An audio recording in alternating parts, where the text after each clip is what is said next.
Hey guys, tonight we're stepping into combat boots that don't fit, shouldering a rifle that jams when you need it most, and discovering why the good war was anything but good for the 16 million Americans who fought it. We're diving into what life was really like as an American soldier in World War II. Forget Band of Brothers and Saving Private Ryan. The truth? You probably wouldn't last a week. So, before you get comfortable, take a moment to like the video and subscribe, but only if you genuinely enjoy what I do here. And let me know in the comments where you're tuning in from and what time it is for you. It's always fascinating to see who's joining us from around the world. Now, dim the lights, maybe turn on a fan for that soft background hum, and let's ease into tonight's journey together. You've heard the stories, the greatest generation, heroes who stormed beaches, liberated Europe, and saved the world from fascism. All true. But here's what they don't tell you. Those heroes were terrified 18-year-olds who cried for their mothers, soiled themselves in foxholes, and came home broken in ways that wouldn't be diagnosed for decades. They were kids who went from milking cows to manning machine guns, from high school dances to death marches, from mom's apple pie to eating cold beans while their best friend bled out beside them. Tonight we're going to follow you, a regular American kid from 1942, as you transform from a soda fountain regular into a government-issued killing machine. Spoiler alert, the transformation hurts, the food is terrible, and the mortality rate is somewhat worse than your current job. So get comfortable in your climate-controlled room, on your memory foam mattress, with your anxiety medication within reach. Because where we're going, none of those exist. Where we're going, comfort is a forgotten dream, safety is a myth, and survival is a daily lottery you didn't ask to enter. Ready? Of course you're not. Neither were they. Congratulations. It's 1942, and you just got the letter every American male between 18 and 45 has been dreading. Greetings, it begins, which is already a lie because there's nothing greeting-like about being ordered to report for military service. Uncle Sam wants you, whether you want him or not. And trust me, after what's coming, you won't. Maybe you tried to enlist after Pearl Harbor, caught up in the patriotic fever. Maybe you waited to be drafted, hoping the war would end first. Either way, you're here now, standing in line at the induction centre with hundreds of other bewildered boys, all pretending they're not terrified. The doctor asks you to strip naked, checks if you have flat feet, bad eyes, or any convenient disability. You don't. Congratulations, you're 1A, perfect cannon fodder. You get one last night at home. Mom makes your favourite dinner, but you can't taste it. Your kid sister won't stop crying. Dad shakes your hand and tells you to give 'em hell, but his eyes are wet. Your sweetheart promises to wait, and you both pretend to believe it. You lie in your childhood bed, staring at model airplanes hanging from the ceiling, wondering if you'll ever see them again. Spoiler, probably not. Next morning, you're on a train to boot camp. Could be Fort Benning, Georgia. Could be Camp Roberts, California. Doesn't matter. They're all designed to break you down and rebuild you into something useful. Something that follows orders. Something that kills without thinking too hard about it. The moment you step off that train, the transformation begins. A sergeant who seems personally offended by your existence starts screaming. Not talking, not yelling, screaming. His face is 2 inches from yours, spittle flying, veins bulging. You've never been yelled at like this. You want to cry. You want to run. You want your mum. Too bad. Mum's 1,000 miles away, and you? You're not even you anymore. You're in the army now, maggot. First stop, the barber, and by barber, I mean a sadist with clippers who removes your carefully groomed hair in 30 seconds flat. That pompadour you spent months perfecting, gone. Your individuality, shaved off with your sideburns. You're a cue ball now, indistinguishable from every other cue ball stumbling around in shock. Next, uniforms. Nothing fits. The army has 2 sizes, too big and too small. You get both. Pants that could house a family of 4. Shirts that strangle you. Boots that guarantee blisters. And everything is olive drab, the colour of depression mixed with dead grass. You stuff your civilian clothes in a bag to mail home. That's the last time you'll touch anything soft for the next 3 years. Physical training starts immediately. Not exercise, torture. You run until you puke, then run some more. Push-ups until your arms give out, then 50 more. Obstacle courses designed by someone who clearly hates human anatomy. You crawl through mud, under barbed wire, while sergeants scream that you're worthless, that the enemy will eat you alive, that your girlfriend's already cheating on you. And they're probably right about that last one. You collapse into your bunk at night, a metal frame with a mattress that makes concrete look comfortable. But you can't sleep yet. First, you learn to make your bed with military corners so tight you could bounce a quarter off it. Get it wrong? The sergeant flips your entire bunk, and you start over. While everyone watches. While everyone waits. While everyone starts to hate you. The guy in the next bunk is crying. Quietly, but you can hear it. You want to comfort him, but you're too exhausted. Besides, you might start crying too. And once you start, you might never stop. So you lie there, muscles screaming, homesick as hell, wondering what happened to your life. Welcome to the army, soldier. This is the easy part. Crash! Bang! Clatter! It's 4:30 a.m. and a garbage can just went flying down the barracks. That's your alarm clock now. No gentle sunrise, no radio playing the latest Bing Crosby. Just a psychotic sergeant with metal trash can lids, banging them together like he's auditioning for the world's worst orchestra. Drop your cocks and grab your socks. You have exactly 3 minutes to get dressed. 3 minutes. Your eyes are still crusted shut. Your body still broken from yesterday's training. And somewhere in the darkness, 60 other recruits are trying to find their pants. Someone trips. Someone else curses. The sergeant hears it. Who said that? Everybody down. Push-ups. Now. And just like that, your day begins with your face in the floor, counting out push-ups in unison while your arms shake like jello. The guy next to you collapses at 15. Mistake. Now you're all starting over. Group punishment is the army way. One screws up, everyone pays. It builds unit cohesion, they say. Really, it builds resentment and a deep hatred for mornings that will last the rest of your shortened life.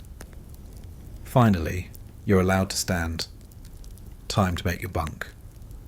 Hospital corners so precise a nurse would weep. The blanket must be tight enough to bounce a quarter. Not a nickel, not a dime, a quarter. The sergeant actually tests it. Your blanket fails. You remake it while everyone waits. Again. The collective hatred grows. Now for the latrine. Picture your worst gas station bathroom. Now remove the stall doors. Add 60 guys with explosive diarrhea from mess hall food. That's your morning bathroom experience. Privacy? That died with your hair. You're sitting knee to knee with strangers, trying to do your business while a sergeant times you. Yes, times you. Bowel movements are on a schedule now. Hurry up in there. The Nazis ain't waiting for you to wipe. Shaving comes next. 1 mirror for every 10 men. Rusty razors that haven't been sharp since the last war. Shared shaving cream that might be soap, might be industrial lubricant. You nick yourself. Blood mixes with cheap aftershave. It burns like hellfire. But at least you're awake now. The water is cold. Always cold. Even in Georgia in July somehow, the water is Arctic. You splash your face, brush your teeth with powder that tastes like chalk mixed with mint-flavoured disappointment. Your toothbrush is identical to everyone else's. You hope you grabbed the right one. You probably didn't. 100 hours. Formation. You stand outside in whatever weather god threw at Georgia that morning. Rain. You stand in it. Snow. You stand in it. Biblical plague of locusts. You stand in it, at attention, while the sergeant inspects your uniform. He finds a thread. 1. Single. Thread. Your entire squad does push-ups in the mud while he lectures about attention to detail. Finally, march to breakfast. Not walk, march, in step, in formation. Like robots programmed by someone who hates knees. Left, left, left, right, left. The guy behind you steps on your heel. Your shoe comes off. You hop march until you can grab it. The sergeant sees everything. More push-ups await. The mess hall looms ahead. You can smell it from 50 yards away. That peculiar aroma of industrial cooking mixed with despair. Your stomach growls, then immediately regrets it. Because what's waiting isn't food. It's army food. And there's a special circle in hell reserved for whoever invented it. But that's the next chapter of your morning. Right now, you're still marching, still hoping, still naive enough to think breakfast might be edible. Poor, stupid recruit. You'll learn. After choking down what the army generously calls breakfast, it's time to meet your new best friend. No, not the guy bunking next to you. He'll be dead by Normandy. I'm talking about your rifle, your M1 Garand, 9.5 pounds of wood and steel that will determine whether you make it home or become another telegram. The sergeant holds one up like it's the Holy Grail. This is your rifle. This is your gun. He grabs his crotch. This is for fighting. This is for fun. Charming. You'll be doing push-ups if you ever call it a gun again. It's a rifle. Always a rifle. You'll sleep with it, eat with it, and clean it more thoroughly than you've ever cleaned yourself. They hand you one that's seen better days. The wood is scarred, the metal worn. How many dead kids carried this before you? Best not to think about it. You learn to disassemble it blindfolded because apparently the Germans only attack in perfect darkness. You learn the ping of an empty en-bloc clip ejecting, a sound that tells every enemy within earshot that you're reloading. Fantastic design feature. The M1 is actually one of the better pieces of equipment you'll get, which should terrify you. It only jams when it's too hot, too cold, too wet, too dry, or when you need it most. The ammunition clips come preloaded, and if you try to top off a half-empty clip, enjoy your new thumb injury. They call it M1 thumb. You'll call it other things. Next up, your helmet. It's steel, it's heavy, and it's surprisingly multifunctional. Sure, it might stop shrapnel, but it's also your wash basin, your cooking pot, your shovel, and in desperate times, your toilet. That's right, the thing protecting your brain is also where you'll defecate when you're pinned down by machine gun fire. War is glamorous like that. The helmet comes in 2 parts, the steel shell and the liner. The liner is made of compressed cardboard and resin. Yes, cardboard. between your skull and artillery shrapnel is essentially a hard hat made of yesterday's newspaper. Feel safe? You shouldn't. Now for your uniform. Everything is wool. Everything. Shirts, pants, underwear, wool. In Georgia. In summer.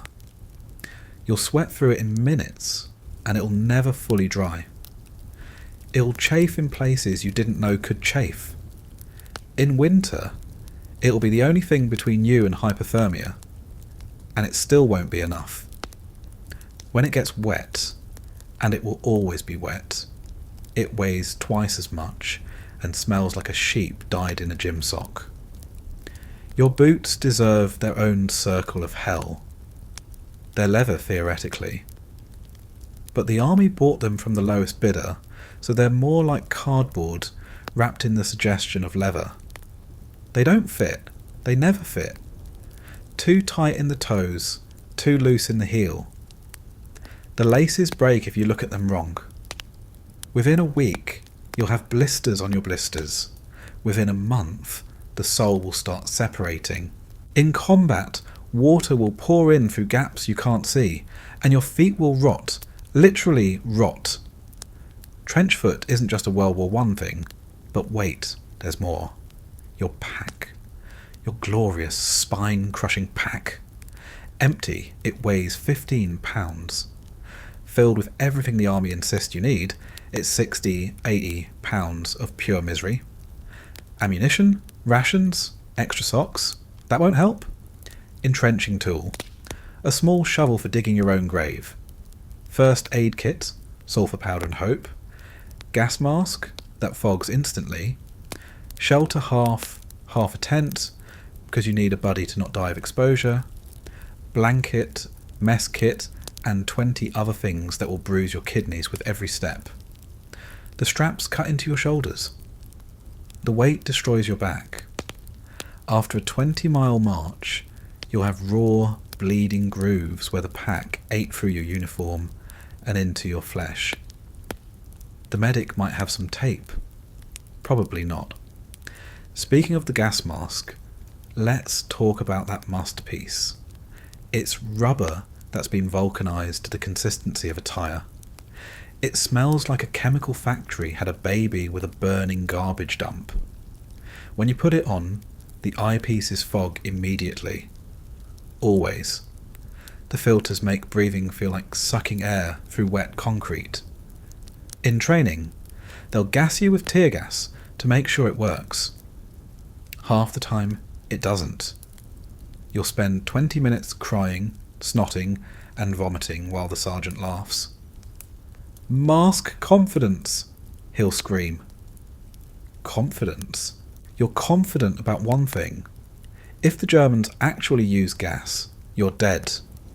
Your canteen holds a quart of water. 1 quart. For a full day of marching in full gear. The water tastes like metal and chlorine because of the purification tablets. Those tablets are supposed to kill bacteria. They also kill any desire to drink water, which is problematic when it's 95 degrees and you're carrying your body weight in gear. Oh, and everything is marked US. Your rifle, your helmet, your underwear.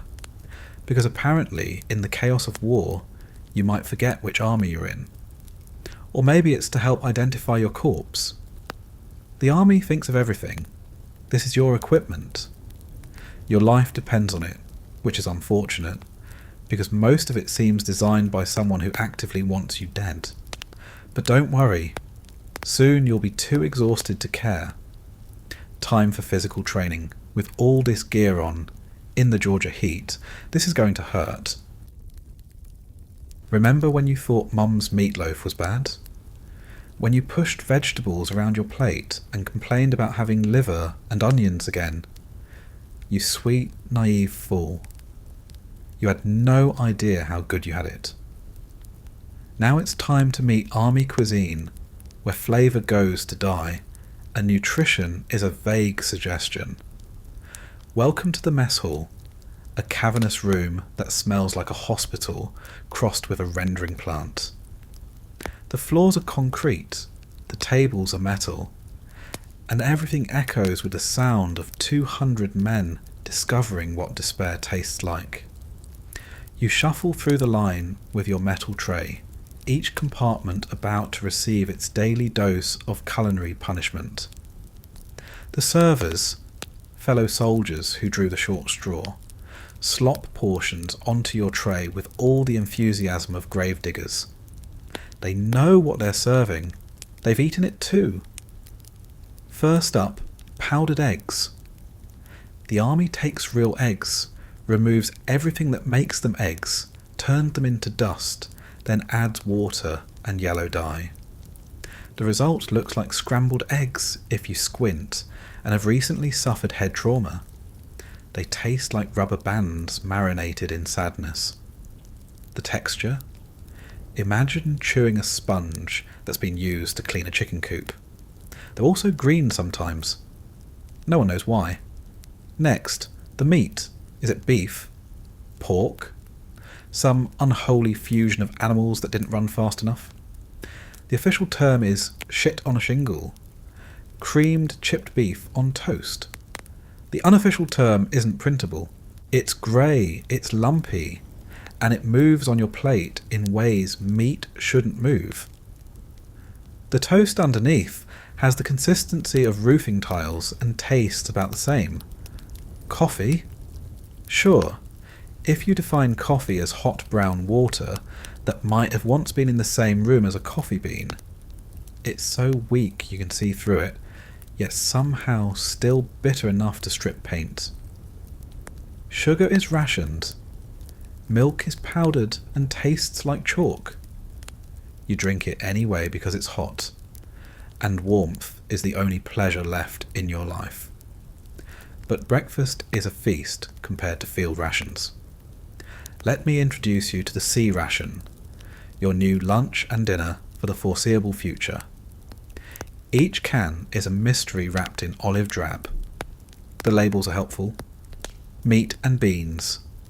Meat and vegetable hash. Meat and spaghetti. Notice a pattern? Everything has meat in quotes, because even the army isn't sure what's in there. You open a can dated 1938. That's not a typo. Your lunch is older than some of the recruits. Inside is a grey-brown mass that might be beef, might be pork, definitely isn't fresh. It's swimming in congealed grease that's turned white and waxy. You heat it over a sterno flame if you're lucky, eat it cold if you're not. Either way, it tastes like defeat seasoned with preservatives.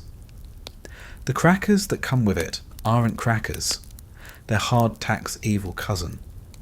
Harder than your helmet, drier than the Sahara. Men have broken teeth on these things.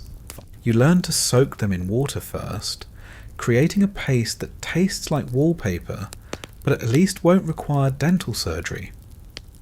K rations are the improved version. Breakfast comes with a fruit bar that has the density of a brick and tastes like someone described fruit to someone who'd never seen fruit. Lunch includes cheese, a processed yellow substance that sweats oil in heat and cracks like plastic in cold. Dinner features more mystery meat and a chocolate bar so hard it could be used as armour plating. And then there's the D ration. This is emergency chocolate, designed to be so disgusting you'll only eat it to avoid starvation. I'm not making this up. The army specifically requested chocolate that tasted bad so soldiers wouldn't eat it unless necessary. It's bitter, chalky, and has the texture of compressed sawdust. It could survive a nuclear blast. Your teeth might not survive eating it. Don't forget the cigarettes. Every ration comes with cigarettes because nothing says nutrition like Lucky Strikes for lunch. Non-smokers start smoking just to mask the taste of dinner. Water, you've got purification tablets that make everything taste like a swimming pool. Whole zone tablets kill bacteria, parasites, and any joy you might derive from hydration. Your canteen water is always warm. always chemical tasting, always remind you that you're one sip away from dysentery. In the field, you might supplement with foraged food. That French farmer's chicken that mysteriously disappeared, the one you're roasting over a small fire, you didn't see anything. Neither did your sergeant, who's holding a drumstick. Vitamin deficiencies are common. Scurvy makes a comeback. Men get night blindness from a lack of vitamin A. But hey, at least you're losing weight. The army diet is simple. March 20 miles a day while eating food that your dog would refuse. You'll drop 30 pounds in basic training alone. Your mother won't recognise you. Neither will your mirror. The mess sergeant claims it's all nutritionally balanced. Balance between what and what? Misery and despair? The only thing balanced is how equally everyone hates it. But here's the thing. When you're truly hungry, when you haven't eaten in 2 days because supply lines got hit, when you're down to eating grass and tree bark like your enemies on the other side, that can of 1938 mystery meat starts looking pretty good. You'll dream about it, you'll fight over it, you'll lick the can clean, and thank God for it. For now though, you're still in training. Still soft, still remembering what real food tastes like. You force down your powdered eggs, your shit on a shingle, your prehistoric canned goods. Your stomach protests. Your taste buds surrender. Your bowels begin their own war that will last the duration of your service. And tomorrow, same menu, same mess hall, same culinary nightmare. Bon appetit, soldier. Hope you weren't too attached to your digestive system. Congratulations, soldier. You've survived basic training. You can march, shoot, and digest industrial-grade mystery meat. The army deems you ready for war. Time to cross an ocean, and the journey there is going to make boot camp look like a pleasure cruise. You board a train to the coast, packed into cars like cattle. Actually, cattle get more space and better ventilation. You're heading to New York or San Francisco, depending on which theatre of war gets the pleasure of your presence. The train ride takes days. You sleep sitting up, your rifle between your knees, some guy's elbow in your ribs, everyone marinating in their own sweat and cigarette smoke. At the port, you see you're home for the next few weeks. A Liberty ship or a converted passenger liner, now painted grey and stripped of anything resembling comfort. The Queen Mary used to carry Hollywood stars. Now she carries 15,000 seasick soldiers. That's not a typo. 15,000 men on a ship built for 2,000 passengers. You board via narrow gangplanks, carrying everything you own. Officers get cabins. You get the hold. Remember the Titanic steerage? That was luxury compared to this. You're assigned a bunk in a stack of 4, sometimes 6. The space between bunks? About 18 inches. Just enough to turn over if you exhale first. The bunks are canvas stretched over metal frames. No mattress, no pillow. Just you, your scratchy blanket, and several thousand of your closest friends. The hold smells like diesel fumes, body odour, and vomit, especially vomit. Because the moment that ship leaves port, everyone gets seasick. The Atlantic in winter is not gentle. Waves the size of buildings toss your floating sardine can around like a toy. You've never been seasick before. You are now. Everyone is. The bathrooms, heads, are overflowing within hours. Men are puking in their helmets, in corners, in their bunks when they can't make it to the rail. You try to get topside for air, but space is limited. When you do make it, you're greeted by wind that cuts through your uniform like it's tissue paper and spray that soaks you in seconds. The deck is slippery with seawater and vomit. Men are hanging over the rail, feeding the fish with breakfast, lunch, and what might have been last Tuesday's dinner. Back below, it's 90 degrees and humid as a swamp. The ventilation system is a joke told by someone who hates humans. You're sweating through your uniform, but you can't take it off, because where would you put it? Your entire living space is smaller than your mum's closet. Sleep is impossible. The ship rolls and pitches. The engines throb constantly. Your bunkmate above you is seasick. You know this because some of it just dripped through the canvas onto your face. You'd scream, but your own stomach is doing backflips. Meals are served in shifts because the mess hall holds maybe 500 men. You stand in line for hours, shuffling forward as the ship lurches. When you finally get your tray, it's the same grey meat and powdered eggs, now seasoned with diesel fumes and served on a plate that slides away every time the ship rolls. Fresh water is rationed. Salt water showers leave you feeling dirtier than before. The soap doesn't lather in salt water, so you're basically rubbing yourself with a bar of wax while getting pelted with cold ocean. U-boats are hunting you. This is not paranoia, this is fact. German submarines are out there, waiting. You sail in convoys, zigzagging to avoid torpedoes. At night, total blackout. No lights, no cigarettes on deck. Nothing that might give away your position. You lie in your bunk, listening to the engines, wondering if that sound was a torpedo, wondering if you'll have time to get topside before the ship goes down. Lifeboat drills are daily. You struggle into your life jacket, a cork-filled vest that might keep your corpse floating. You learn your abandoned ship station. You try not to think about 15,000 men trying to fit into lifeboats designed for 2,000.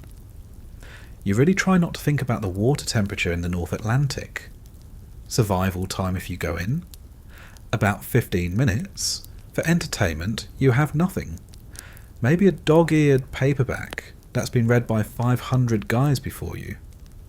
Maybe a deck of cards missing the 7 of hearts. Mostly, you have time to think. Time to worry.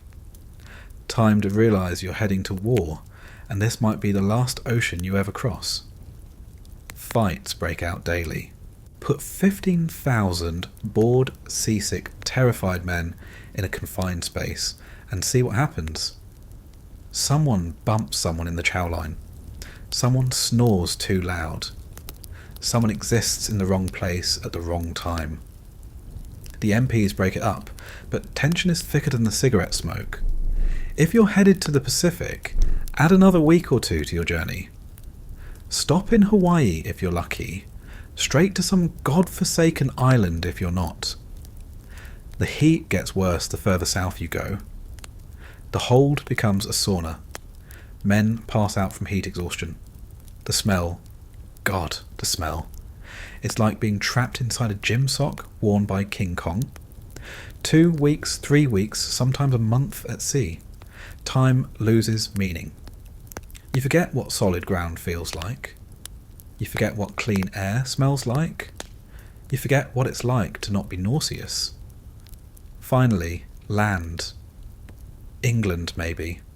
Or North Africa. Or some Pacific island you can't pronounce. You stumble down the gangplank on legs that don't remember how to walk on surfaces that don't move. You're 20 pounds lighter, pale as a ghost, and smell like a portable latrine.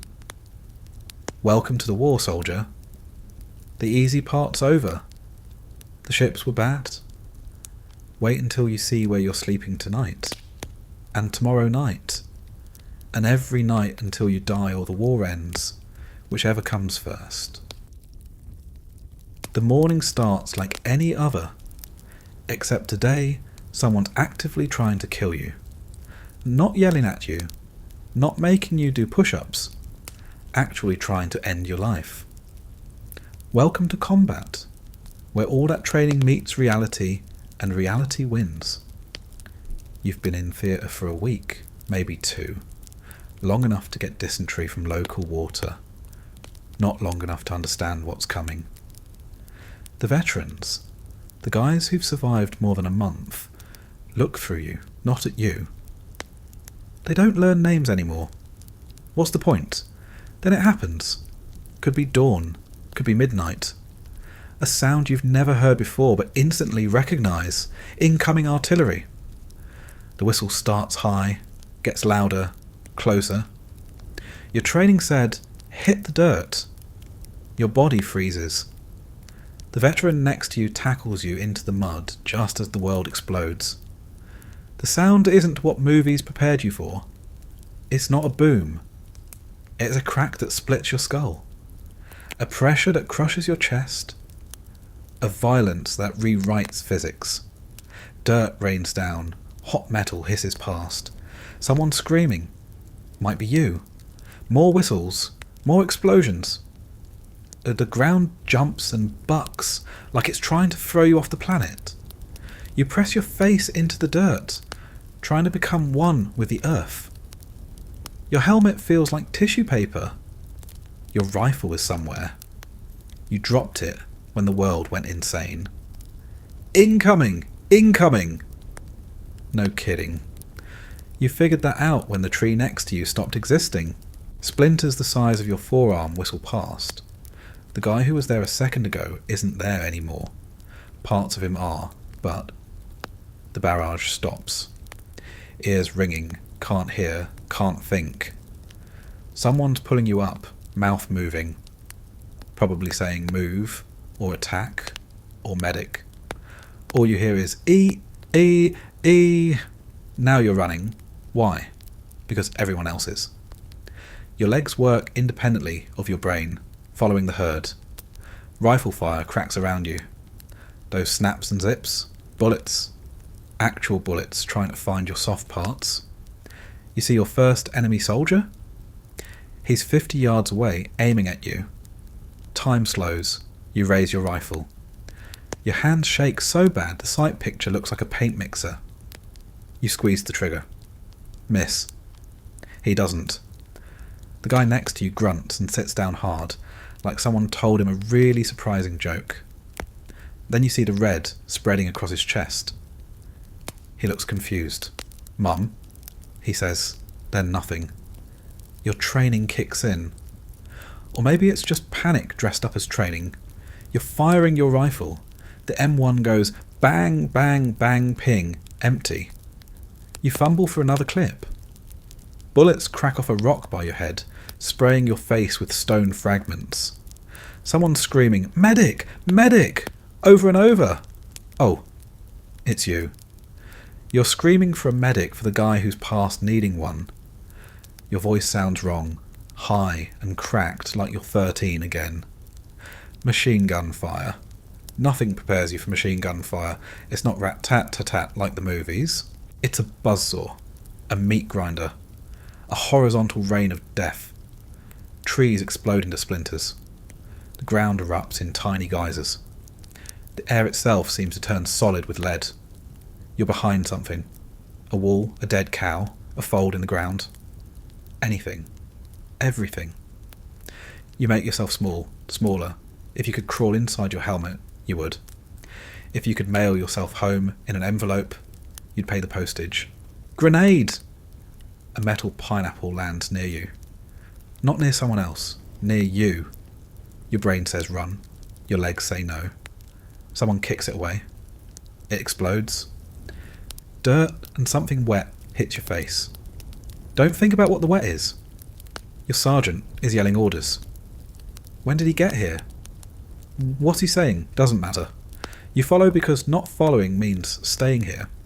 And here is where death lives. You're moving again. Running. Shooting. Mostly missing. Your rifle jams. Of course it does. You're slapping the operating rod, screaming curses you didn't know you knew. It clears. You fire at shapes, at movement, at shadows that might be death, or might be your imagination. An explosion lifts you off your feet. You land hard, Ears ringing, nose bleeding. Mortar? Artillery? Who cares? You're alive. That's all that matters. Check your body. Arms. Still there. Legs. Present. Everything hurts, but nothing's missing. The fight goes on forever. Also, it lasts 5 minutes. Time doesn't work right in combat. Your first firefight feels like hours, but the sun barely moved. Your mouth tastes like copper and dirt. Your pants are wet. When did that happen? Then suddenly, quiet. Not peaceful quiet. Dangerous quiet. The kind where breathing sounds like shouting.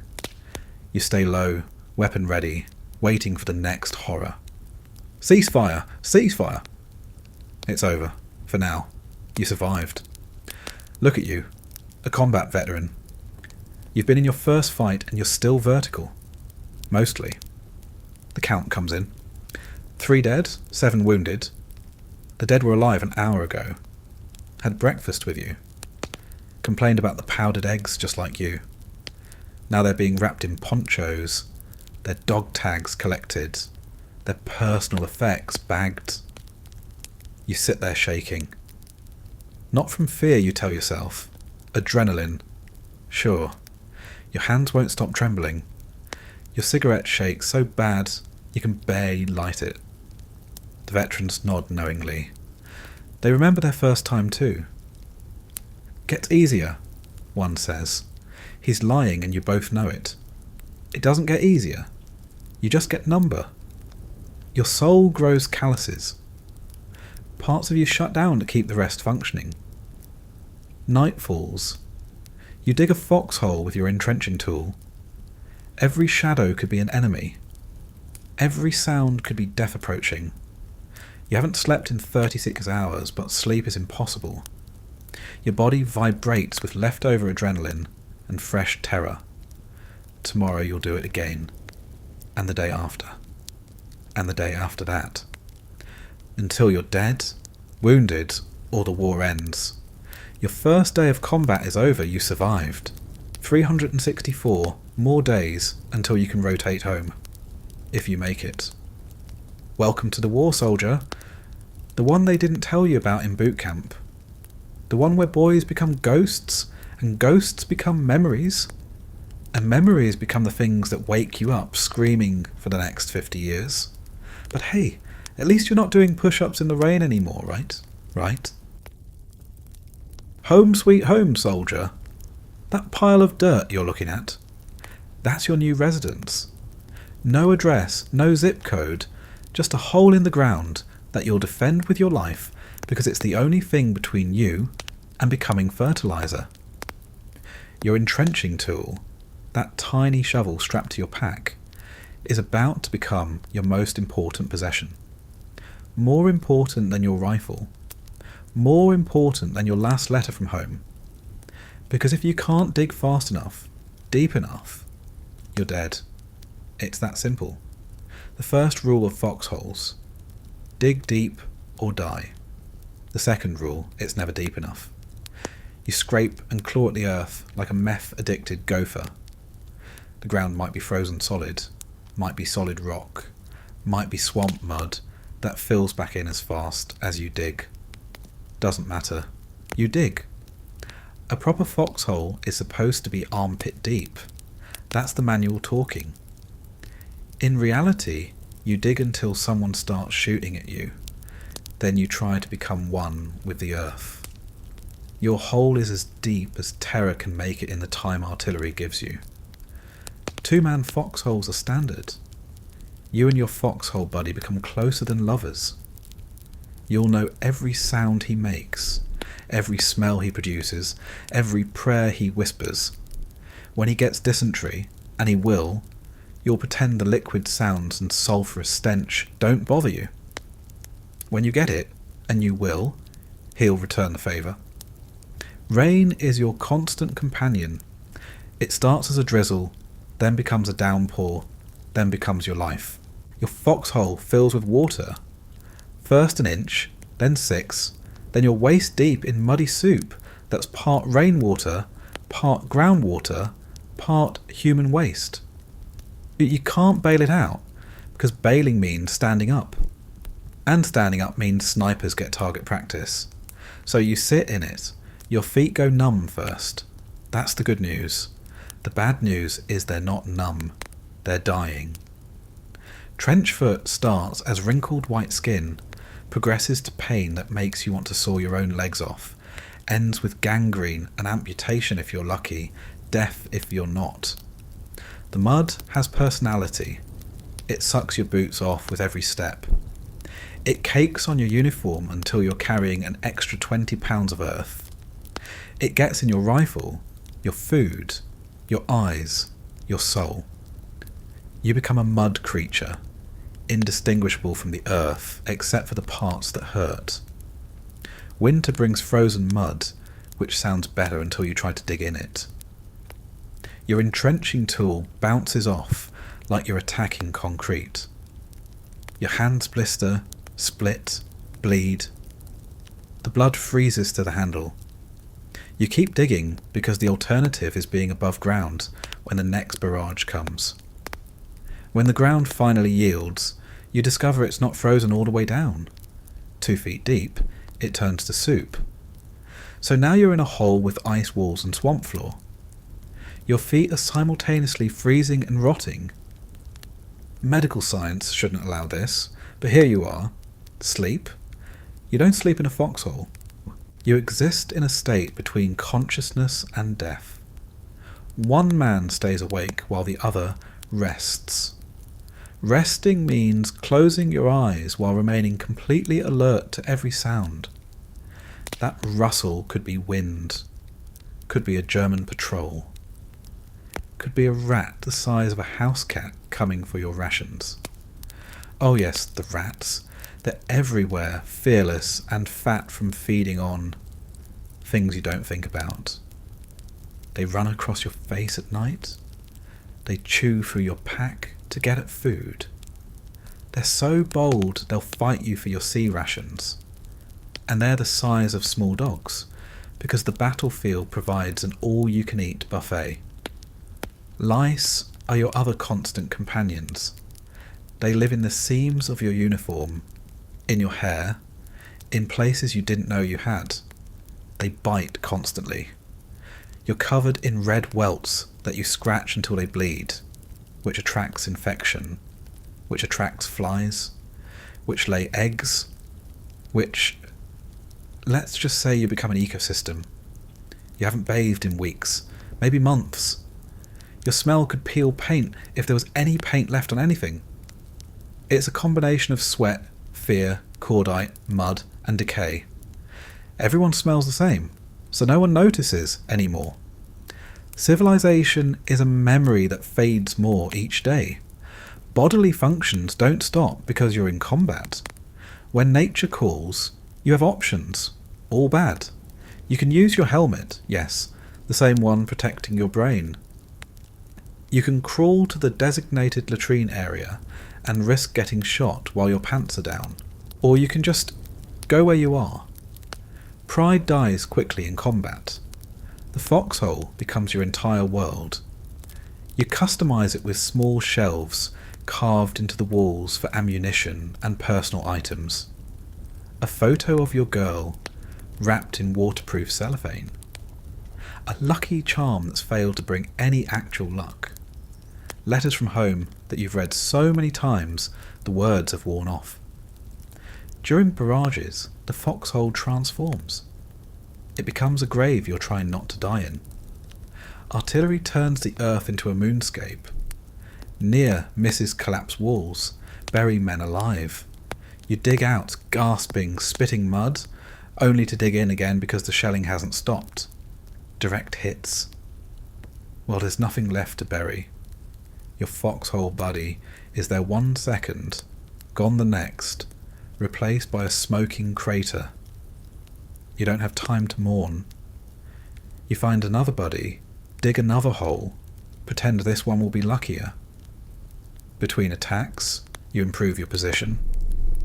Overhead cover if you can manage it, logs, doors from destroyed houses, anything to stop the rain, and maybe, just maybe, an airburst.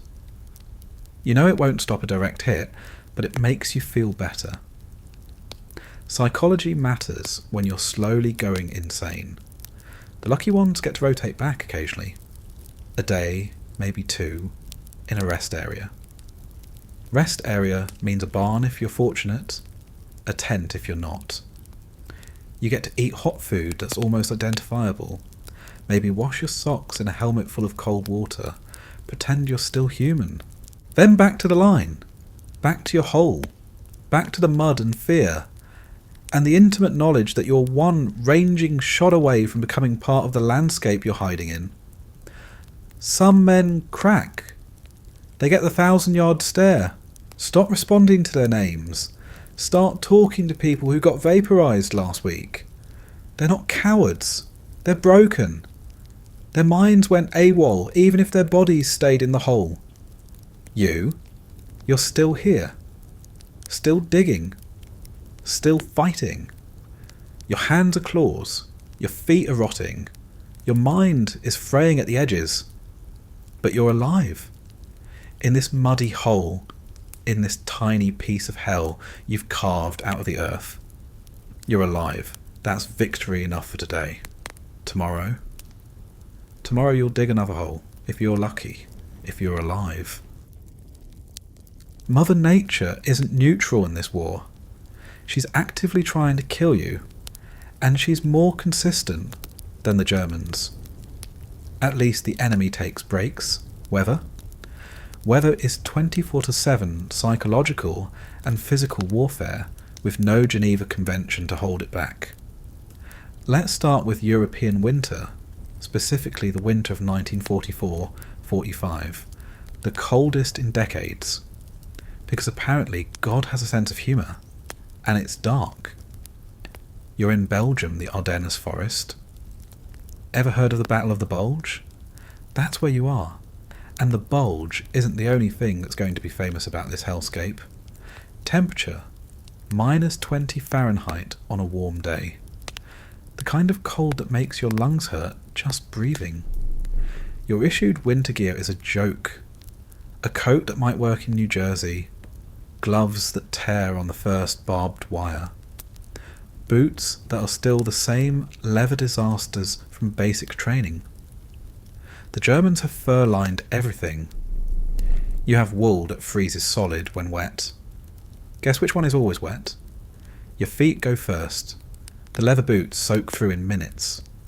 Your socks, if you still have socks, become ice blocks. Frostbite starts as numbness, progresses to burning pain, ends with toes turning black and falling off. Not metaphorically, literally falling off. The medics collect them in buckets. Your hands are next. Ever try to operate a rifle with frozen clubs instead of fingers? The metal of your M1 is so cold it burns. Touch it with bare skin and leave flesh behind. Your trigger finger doesn't bend anymore. You shoot by mashing your whole hand against the trigger guard and hoping. Water freezes in your canteen. Food freezes in the can. Sea rations become solid blocks that could break teeth if your teeth weren't already chattering too hard to bite anything. You thaw food in your armpits, the only warm place left on your body. Nothing like armpit-flavoured beans to remind you how far you've fallen.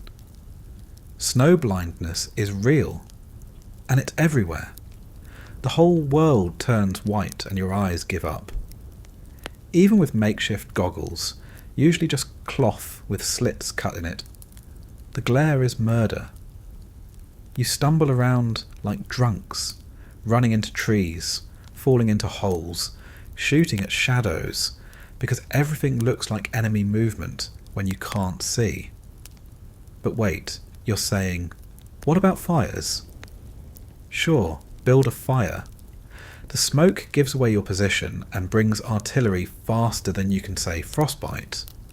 So you huddle together for warmth, 6 guys spooning like lovers, no one caring about dignity, because dignity doesn't prevent hypothermia. Now let's visit the Pacific, where the weather tries to kill you differently, but just as enthusiastically. Temperature, 95 degrees, humidity 99%. The air is soup. Breathing feels like drowning in slow motion. Your uniform is permanently soaked with sweat that never evaporates because the air is already holding all the water it can. Everything rots. Your clothes rot. Your boots rot. Your skin rots. Jungle rot starts between your toes, spreads up your feet, turns flesh into cottage cheese. The smell is indescribable. The pain is worse.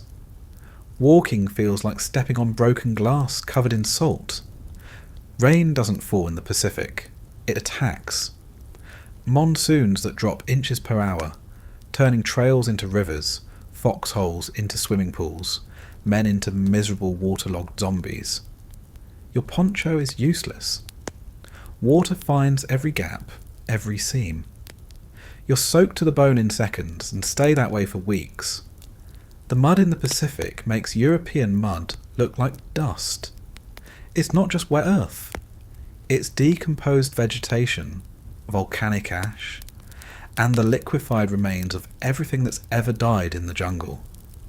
It sucks you down to your knees, holds you there while Japanese snipers take their time aiming. Mosquitoes aren't insects in the Pacific. They're airborne vampires the size of hummingbirds. They bite through uniforms, through netting, through what's left of your sanity. Malaria is guaranteed. Not maybe, not probably, definitely. The only question is which strain you'll get and whether the quinine will work. The heat doesn't break at night. It just gets darker. You lie in your fighting position, sweating through your third uniform of the day, listening to the jungle sounds that might be animals or might be Japanese infiltrators. Either way, you're not sleeping. Dehydration is constant despite being surrounded by water. You can't drink the streams. They're full of parasites that will turn your intestines into water parks. You can't drink rainwater. It's contaminated by everything it touches. You drink from your canteen, treated with tablets that make it taste like a chemistry experiment, and hope your kidneys forgive you. Then there's the desert. North Africa introduces you to sand that gets into everything. Everything. Your rifle, your food, your lungs. Sandstorms that flay skin, blind you, bury equipment. Days so hot that metal burns through gloves. Nights so cold you'd kill for those worthless gloves you cursed 12 hours ago. The desert sun is personal. It hates you specifically. No shade for miles, just you and nuclear fusion having a staring contest you're going to lose. Your skin blisters, peels, blisters again.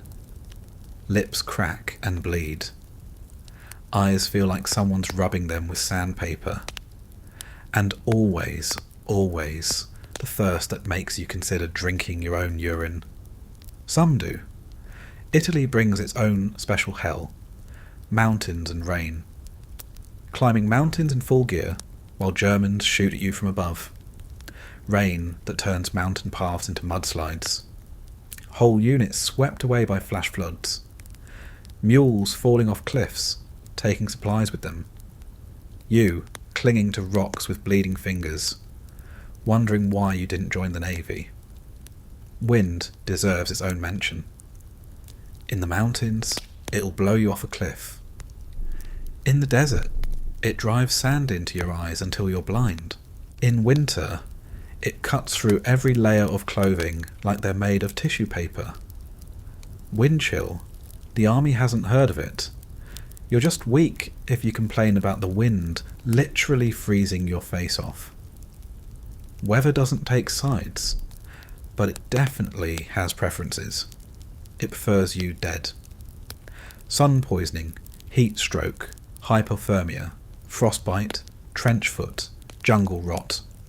The weather has more ways to kill you than the enemy does. And unlike the enemy, weather never runs out of ammunition. You adapt or die. Usually both. You learn to function while soaking wet, while frozen solid, while being slowly cooked by the sun. You learn that suffering is just Tuesday and complaining uses energy you need for surviving. The weather forecast?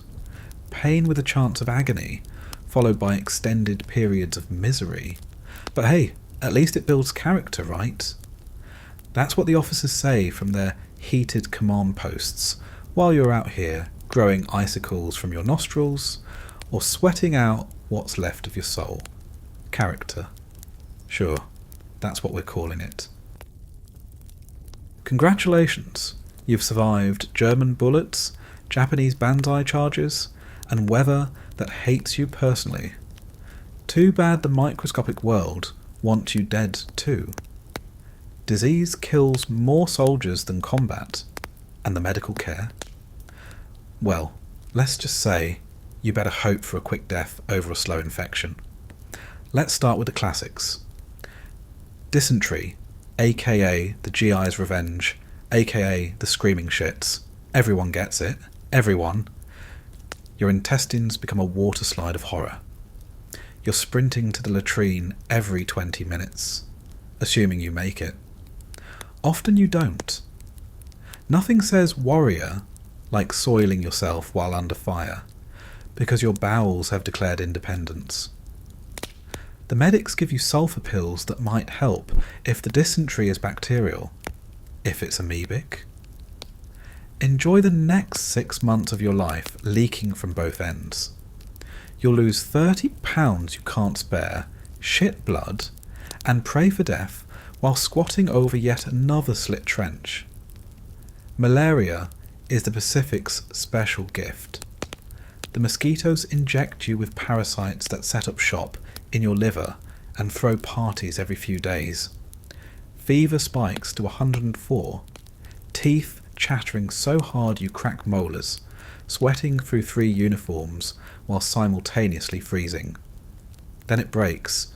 You feel almost human for a day, then surprise! Here comes round 2. The treatment: quinine, which causes ringing ears, temporary deafness, and makes you puke. Or atabrine, which turns your skin yellow and might make you psychotic. Choose your poison. Either way, you're taking it for months, and the malaria still comes back whenever it feels like ruining your life. Jungle rot isn't just a clever name. Your feet literally decompose while still attached.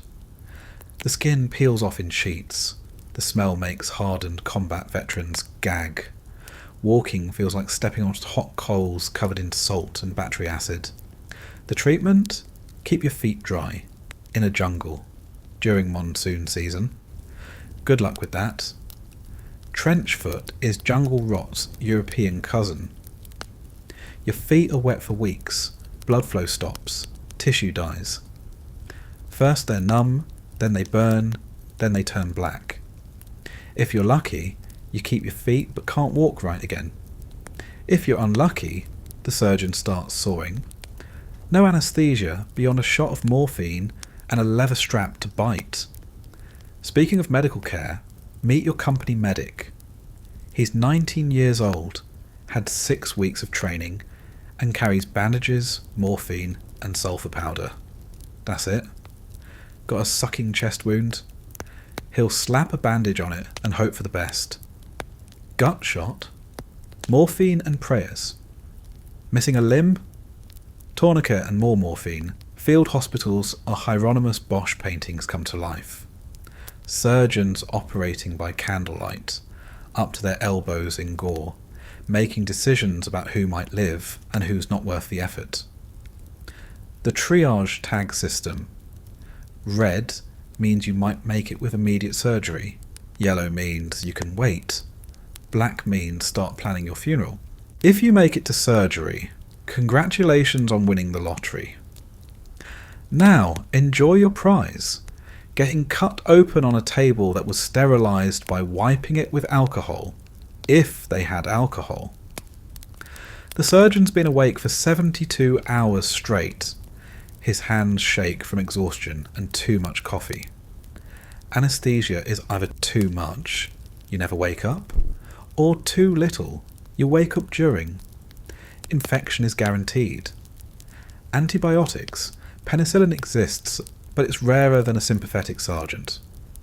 Most likely you get sulfur powder dumped in your wounds. It helps sometimes. Sometimes it doesn't. Gangrene sets in, turns tissue black and rotten. The smell fills the ward. Everyone knows what comes next. More sawing. Blood transfusions are an adventure. Blood typing is basic. Storage is primitive. Wrong type? Your kidneys shut down and you die pissing black. Right type, but contaminated. Enjoy your bonus hepatitis or syphilis. No blood available. Saline and hope your body figures it out. Combat fatigue, shell shock, battle neurosis, different names for minds breaking under pressure. You can't stop shaking. Loud noises make you dive for cover. You see dead friends in every shadow. The treatment? Initially, they slap you and call you a coward.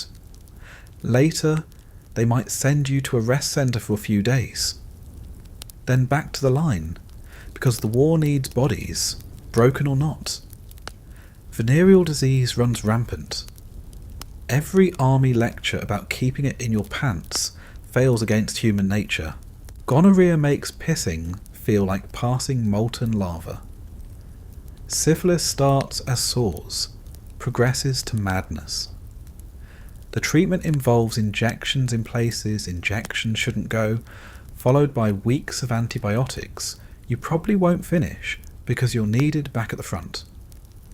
Hepatitis spreads through contaminated water, blood, and the general filth of military life. Your skin turns yellow. You puke bile. Your liver decides it's done with this whole functioning thing. Treatment?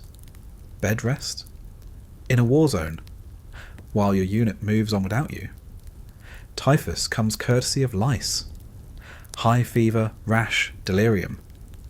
You hallucinate conversations with God while your temperature cooks your brain. DDT powder is supposed to kill the lice, but it mostly just makes you cough and wonder what long-term effects you're in for. Spoiler, cancer.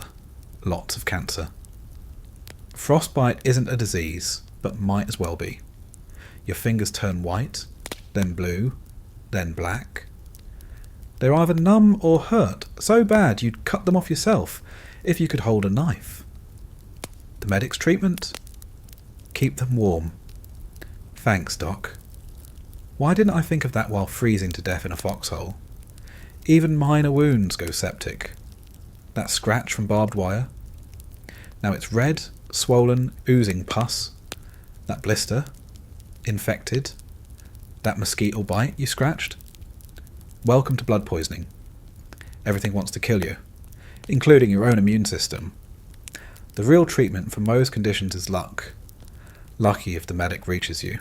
Lucky if the morphine hasn't run out. Lucky if the field hospital hasn't been shelled. Lucky if infection doesn't set in. Lucky if you heal enough to be sent home, instead of back to the front. Medical records are a joke. Your shot record gets lost. So you get vaccinated again. And again. Your medical history is whatever the current doc can guess from looking at you. That persistent cough could be pneumonia, tuberculosis, or just the effects of breathing cordite and corpse smoke for months. Here's the thing. Military medicine in WFL2 is about keeping you functional, not healthy. Can you hold a rifle? You're fit for duty. Bleeding from your ears. Here's some aspirin, can't stop shitting yourself. Here's a cork, and get back to your post. The medics and doctors do their best with Stone Age tools and impossible conditions. They save lives through sheer determination and the kind of creativity born from desperation. But for every miracle save, 10 men die from things that wouldn't kill a civilian with access to a drugstore. You survive combat only to be taken down by a mosquito. You dodge bullets for months, then die from an infected paper cut. You make it through 3 campaigns, then get sent home because your feet rotted off. War isn't just hell, it's hell with dysentery. Here's something they don't put in recruitment posters. You're going to watch your friends die, not metaphorically, not in some distant, abstract way. You're going to watch the light leave their eyes, hold their hands while they call for their mothers, and zip what's left of them into body bags. Then you're going to make new friends and watch it happen again. It starts in basic training. You bond with guys over shared misery. Johnson from Iowa, who can't do a push-up. Martinez from Texas, who cries every night, but pretends he doesn't. Kowalski from Chicago, who makes everyone laugh with impressions of the drill sergeant. You swear you'll stick together, watch each other's backs, make it home to tell stories. Johnson doesn't make it past the first week in combat. Mortar round, direct hit. 1 second he's complaining about the sea rations. Next second he's missed and memories. You find his helmet 20 yards away. The chin strap is still buckled. Making friends in combat is like building sand castles during high tide.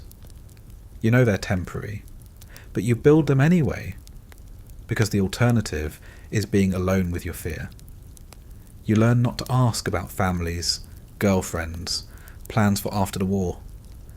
Those topics make people real, and real people leave ghosts when they die. Instead, you stick to safe topics. Who's got cigarettes? Anyone seen the lieutenant? Think mail call will come today? You share foxholes, food, and ammo, but you don't share dreams.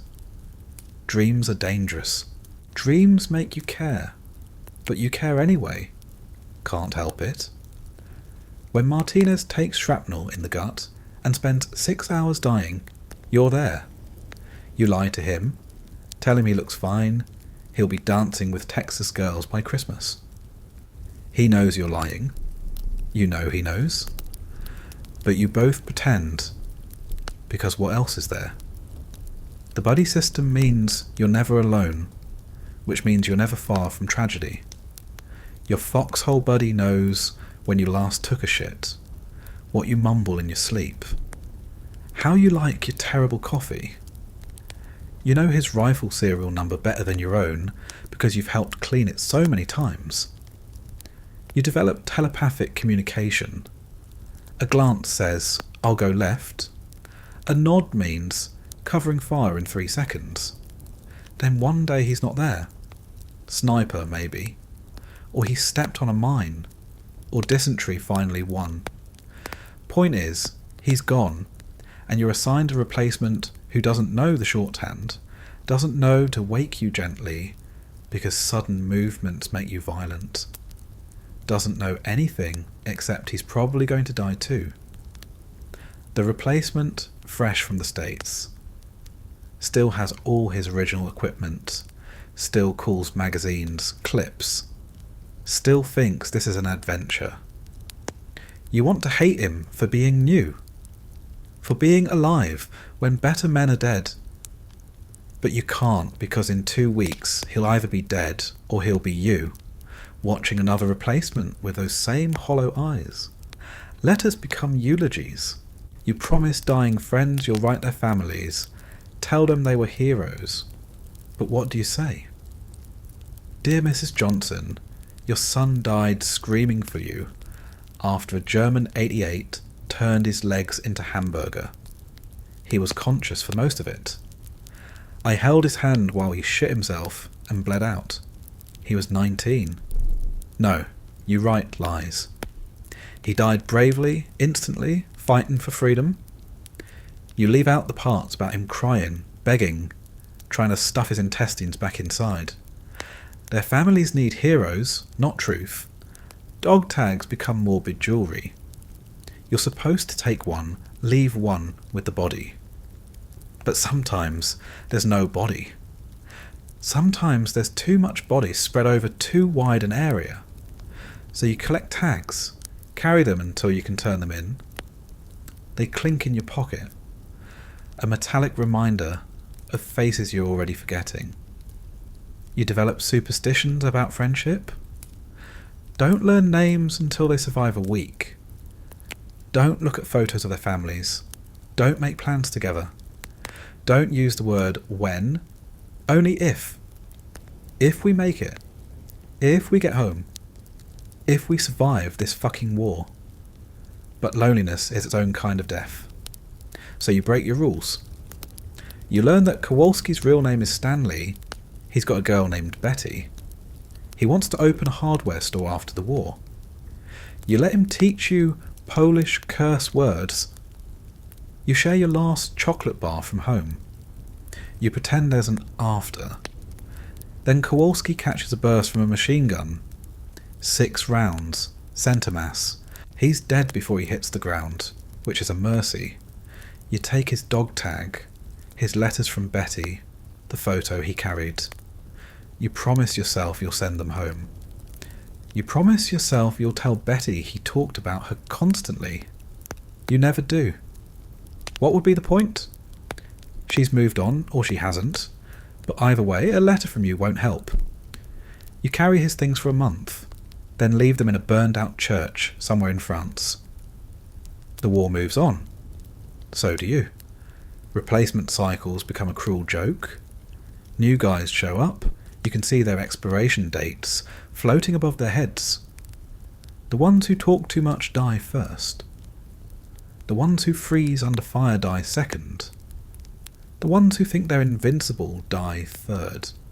The quiet ones who do exactly what veterans tell them might make it a month. You stop learning names. They're all replacement, or new guy, or hey you. Why bother with names when they will be statistics by Sunday? The other veterans understand. You develop a language of grunts and nods that says everything important. That one won't last. This one might. Don't get attached. But sometimes one surprises you. Survives longer than expected. Starts to grow that 1,000-yard stare that marks a real soldier. You almost start to hope. Then a random artillery shell, or a lucky sniper shot, or a mine left over from last year's fighting. And hope dies with them. The worst are the ones who almost make it. The guys who survive 11 months and catch a bullet during a quiet patrol. The ones who get their orders home, then step on a mine. The ones who die after the official ceasefire, because nobody told that German artillery unit the war's over. You carry their ghosts, not metaphorically. You hear Johnson laughing at night. See Martinez in your peripheral vision. Feel Kowalski tap your shoulder during firefights. Combat vets don't talk about this because admitting you're haunted means admitting you're broken. And broken soldiers get sent to special hospitals they don't come back from. So you pretend the ghosts aren't there. Pretend you don't save cigarettes for dead men. Pretend you don't leave space in the chow line for friends who've been gone 6 months. Pretend you're not having full conversations with people who exist only in your head and heart. By the end, if you make it that far, you're more ghost than man yourself. Your original unit is gone, replaced 2 or 3 times over. You're the old guy now, the one replacements look at with awe and fear. You want to tell them the secret to survival, but the truth is there isn't one. You're alive through pure cosmic accident, nothing more. The friends you swore you'd remember, their faces fade, their names get jumbled. Was it Johnson from Iowa? Or Johnson from Idaho? Was Martinez shot or blown up? You hate yourself for forgetting, but forgetting is the only way to make room for the next batch of friends you'll watch die. That's the real casualty of war. Not just the bodies, the connections. The brotherhood forged in shared terror, dissolved in blood and time. You'll go home eventually if you're lucky. You'll have a life, a family, a job, but you'll always be looking for them. Johnson, Martinez, Kowalski, all the others. They'll always be 19. You'll grow old. That's survival. That's victory. That's the price. Your hands won't stop shaking. Started last week during that barrage. Figured they'd stop when the shelling did. They didn't. Now you're trying to light a cigarette and it looks like you're conducting an orchestra in an earthquake. The other guys pretend not to notice. They've got their own symphonies going. Shell shock, combat fatigue, battle neurosis. The army's got lots of names for what happens when your mind decides it's had enough of this shit and starts checking out without permission. In the last war, they shot men for cowardice when they couldn't stop shaking. This war, they're slightly more understanding. Slightly. It starts small.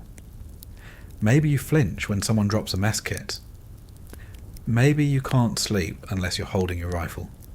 Maybe you keep seeing movement in the corner of your eye, Germans flanking, Japanese charging. But when you look, it's just trees. Just shadows. Always just shadows. The 1,000-yard stare arrives uninvited. One day you realise you're looking through things instead of at them. Your eyes focus somewhere past the horizon, past the war, past caring. Conversations happen around you, not with you. Someone asks if you're okay. You say yes. You're lying. They know. They ask anyway because what else is there to do? Sleep becomes your enemy. Close your eyes and you're back in that pillbox, flamethrower in your face. Or you're watching Thompson step on that mine again, and again, and again. The explosion happens in slow motion. You can see every piece of shrapnel, trace its trajectory, know exactly where it's going to hit him. You try to warn him, but your mouth won't work. You wake up screaming. Everyone's awake anyway. Nobody mentions it at breakfast. Your body develops its own PTSD. Sudden noises make you hit the dirt. A car backfires stateside. You're face down in a ditch before your brain catches up. Your heart hammers like machine gun fire. Your body dumps adrenaline like it's still 1944, and that sound means incoming. People stare. You pretend you tripped. Everyone pretends to believe you. The shakes come and go. Sometimes it's just your hands. Sometimes your whole body vibrates like a tuning fork. Cold sweats in 90-degree heat. You tell the medic you might have malaria. He looks at your eyes, sees something else entirely, gives you aspirin and tells you to get some rest. Rest. Right, that's hilarious. You start self-medicating. Everyone does. The army provides cigarettes like they're vitamin C. 3 packs a day becomes normal. Your fingers are yellow. Your lungs sound like a cement mixer. But at least holding a cigarette gives your shaking hand something to do. Booze when you can get it. Wine from liberated French cellars. Schnapps from German bunkers. Anything that might make the edges less sharp, might let you sleep without dreams. You're not drunk. You're managing symptoms. There's a difference. You think there's a difference. Some guys find religion. Foxhole conversions are real. Nothing like artillery to make you reconsider your relationship with God. They clutch rosaries, recite prayers, promise to become priests if they survive. Some keep that promise. Most realise God was just another desperate hope in a hopeless place. Others go the opposite direction. If God exists, he's got a sick sense of humour. What kind of deity lets 19-year-olds burn alive in tanks? Makes you step over pieces of children to advance? The chaplain says it's all part of a plan. You want to punch the chaplain, but your hands are shaking too bad to make a fist. Anger becomes your default setting. Not hot anger. That burns out fast. This is cold, constant, like frostbite in your soul. You're angry at the Germans for starting this. Angry at the officers for continuing it. angry at replacements for being new, angry at veterans for being alive, angry at the dead for leaving, angry at yourself for caring. The medics start handing out sodium pentothal, truth serum they call it, supposed to help you talk about the trauma. You take it, spill your guts about things you've seen, things you've done. Feel better for about an hour. Then the memories come back harder, sharper, with interest. Now you've got guilt on top of everything else. Some guys crack completely. One day they're functioning, next day they're catatonic. Or they start walking toward enemy lines without weapons, like they're going to the corner store. Or they sit down and refuse to move, speak, acknowledge existence. The look in their eyes isn't 1,000-yard anymore.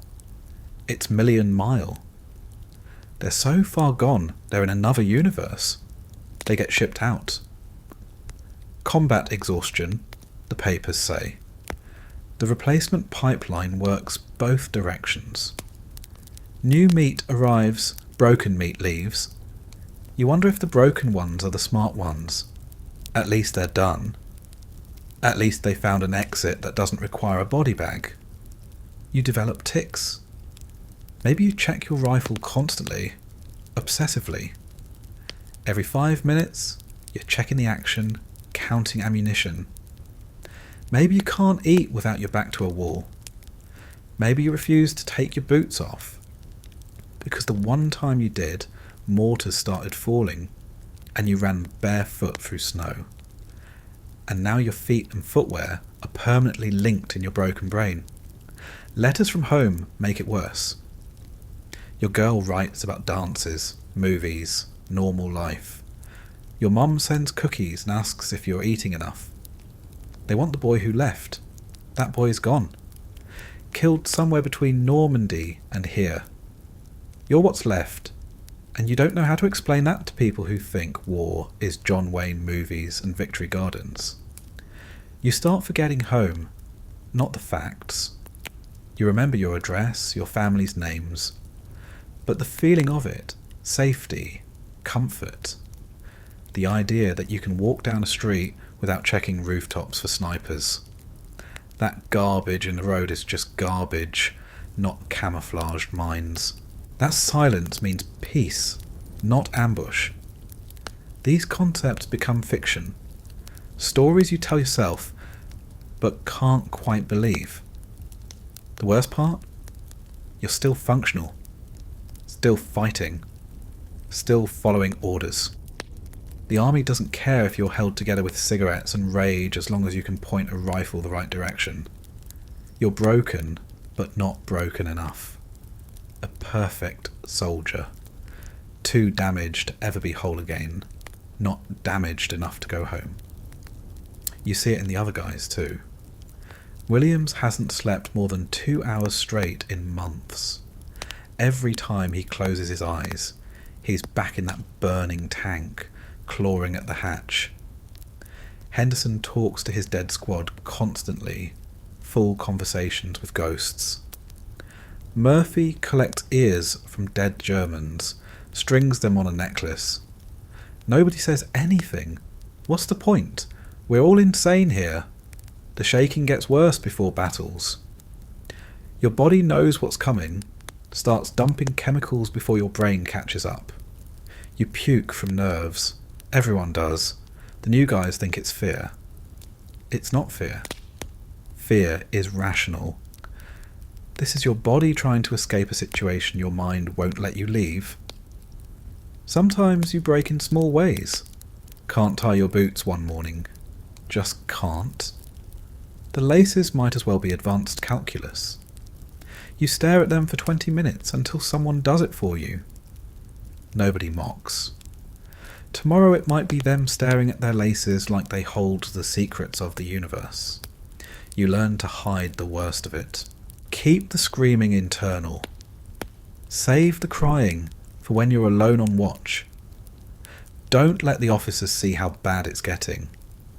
Officers who show weakness disappear, replaced by fresh lieutenants who'll get everyone killed with their textbook tactics. Better the devil you know, even if that devil is you. The medics run out of answers. Pills for sleep that don't work. Pills for nerves that make you foggy. Pills for pain that just mask different pain. You become a walking pharmacy, rattling with tablets that treat symptoms of symptoms. Your body is here, but your mind is scattered across every battlefield, every close call, every friend's death. Some guys find ways to cope. Daniels writes everything down, fills notebook after notebook with things he can't say out loud.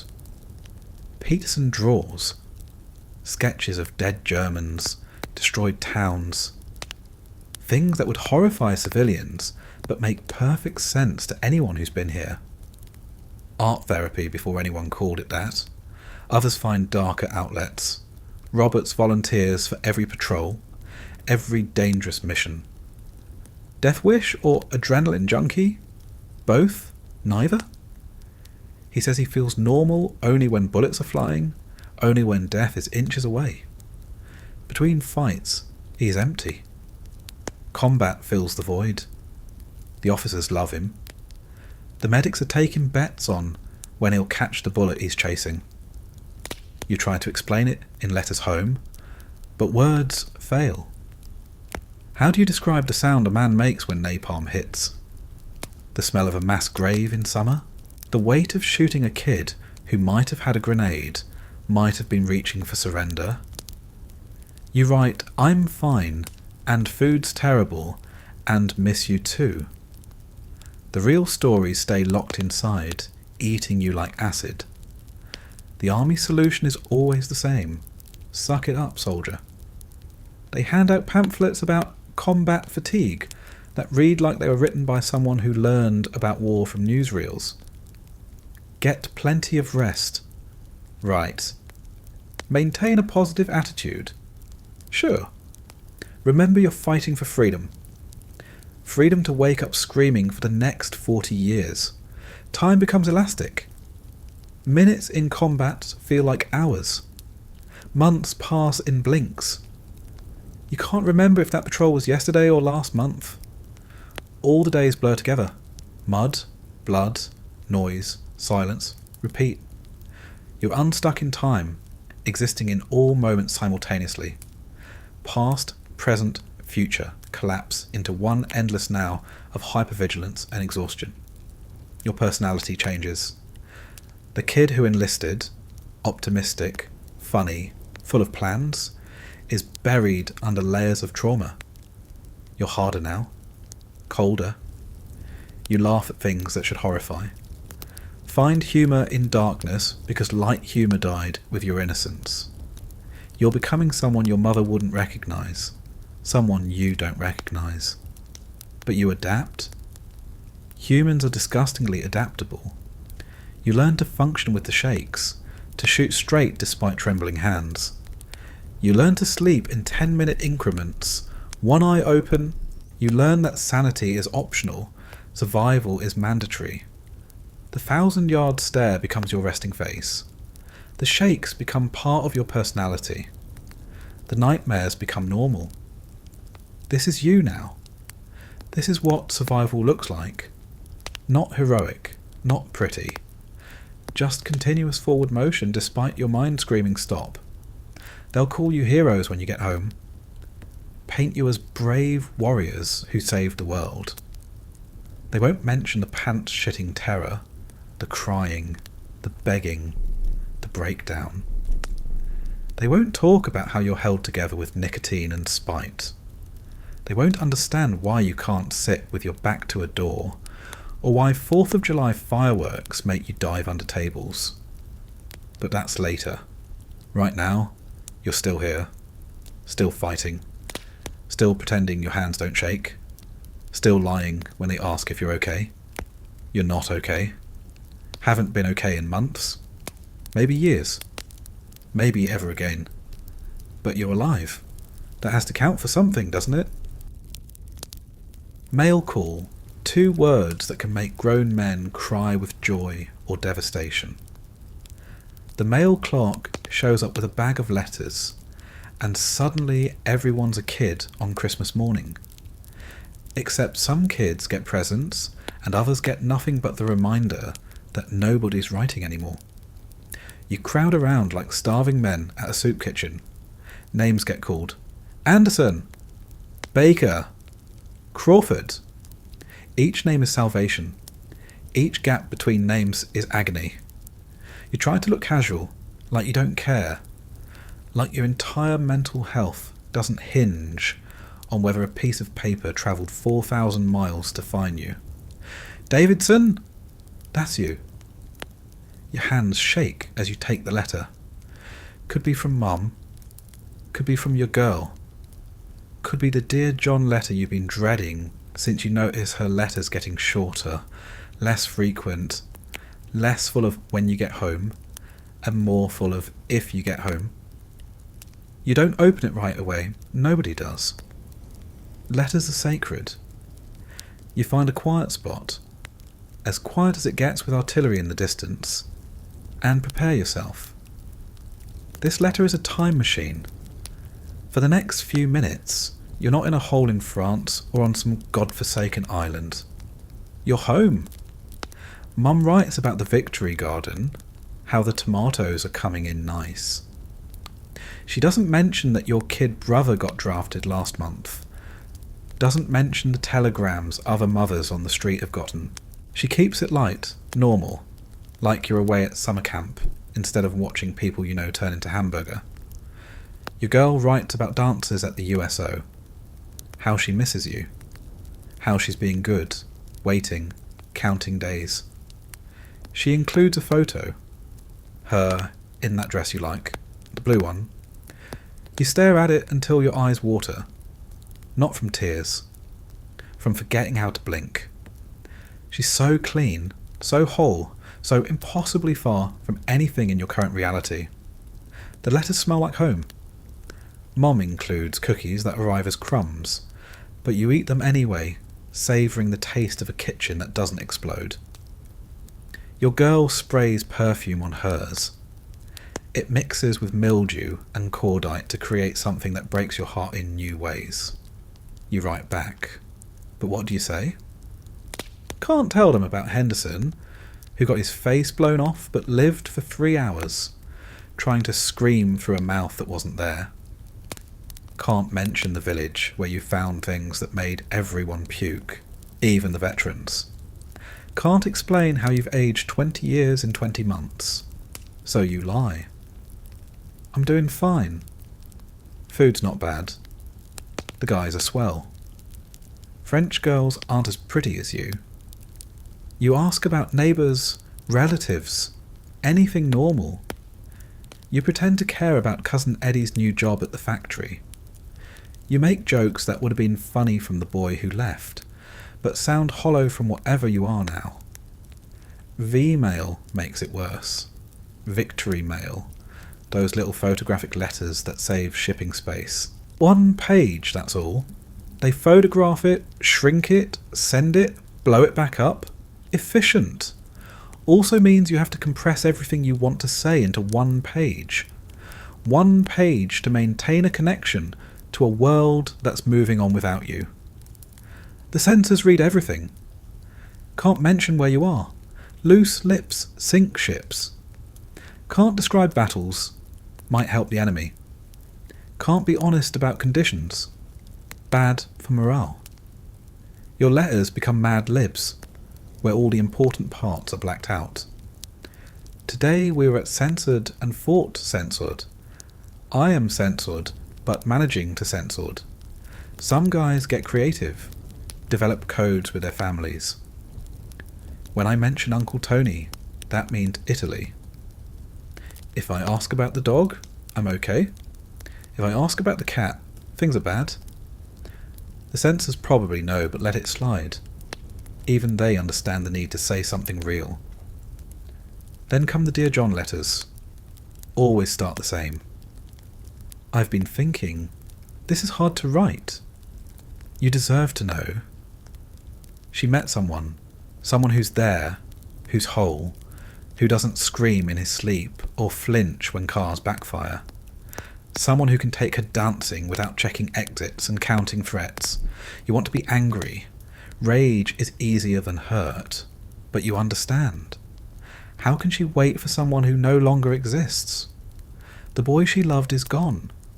You're wearing his dog tags, but you're not him. Haven't been him since your first firefight. She's mourning someone who's technically still alive, and that's harder than mourning the dead. The worst letters are the ones that stop coming. Maybe she got tired of writing. Maybe she died in a bombing raid. The Germans are hitting London. The home front isn't as safe as they pretend. Maybe she just forgot about you. You'll never know. The silence is louder than artillery. Some guys stop writing home. What's the point? Every letter is a lie, a performance for people who can't understand. Your mother wants her baby boy. Your girl wants her sweetheart.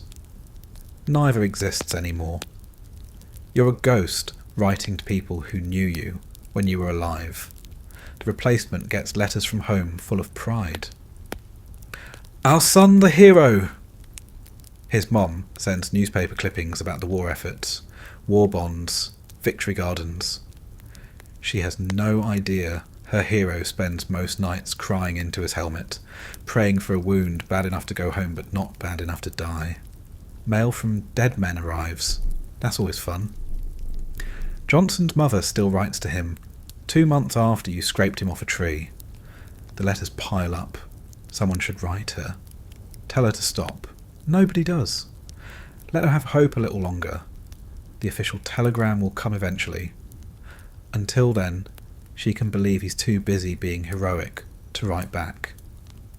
You start to hate mail call. The hope, the disappointment, the reminder that somewhere people are living normal lives. They're worried about ration cards while you're rationing ammunition. They're planting gardens while you're planting mines. They're planning futures while you're not sure you'll see next Tuesday. But you keep writing, keep lying, keep pretending. Because those letters are their lifeline too. They need to believe you're okay. Need to believe their sacrifice, sending sons and lovers to war, means something. Your lies keep them functional, just like their letters keep you human. The gap widens with each exchange. They write about movies you'll never see, songs you'll never hear, changes you'll never be part of. You write about carefully edited adventures, buddies who are definitely still alive, French wine that definitely doesn't taste like paint thinner mixed with regret. Time moves differently in letters. By the time you read about Christmas, it's February. By the time they read your response, it's April. You're communicating across time as well as distance, ghosts writing to ghosts, everyone pretending the conversation makes sense. Eventually, if you survive, you'll go home. You'll sit at the kitchen table you've dreamed about for years. Your mother will make that pot roast you remembered through 100 K rations. Your girl, if she waited, will wear that blue dress. And you'll have nothing to say. Because the words that would make them understand are the words that would break them. So you'll smile, nod, say it wasn't so bad. You'll let them believe the letters were true. You'll bury the real stories with your friends in French dirt and Pacific sand. The letters will go in a box in the attic. Evidence of a conversation between people who no longer exist. Your mother will keep them, proof her boy was okay. You'll never read them again. Can't bear to see who you were pretending to be. But for now, in this foxhole, with artillery playing bass drums in the distance, you carefully fold her letter along the same creases. Tuck it in your breast pocket next to the others. Feel the weight of home against your chest. Tomorrow you'll write back. Tell her you're fine. Tell Tell her about the funny thing Kowalski said, leaving out that Kowalski's been dead since Tuesday. Tell her you love her. That part, at least, is true. The mail clerk moves on. Some guys got packages, some got nothing. Henderson's still getting letters from his dead brother's wife. Nobody's told her yet. Nobody wants that job. You light a cigarette with shaking hands. Read her letter again. Try to remember what her voice sounds like.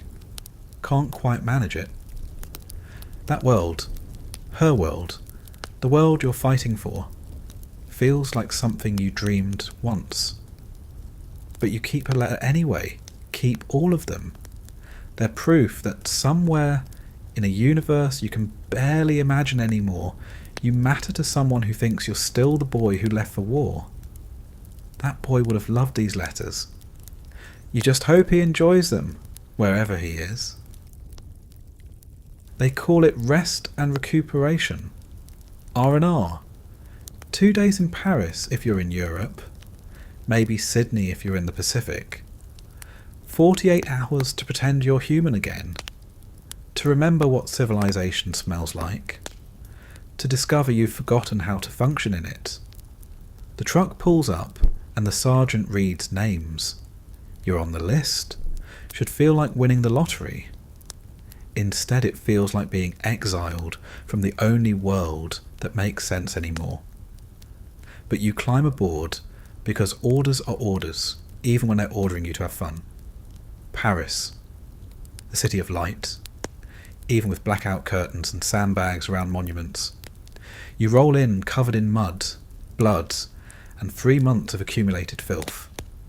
French civilians stare, some with pity, some with fear, most with the tired indifference of people who have seen too many soldiers pass through.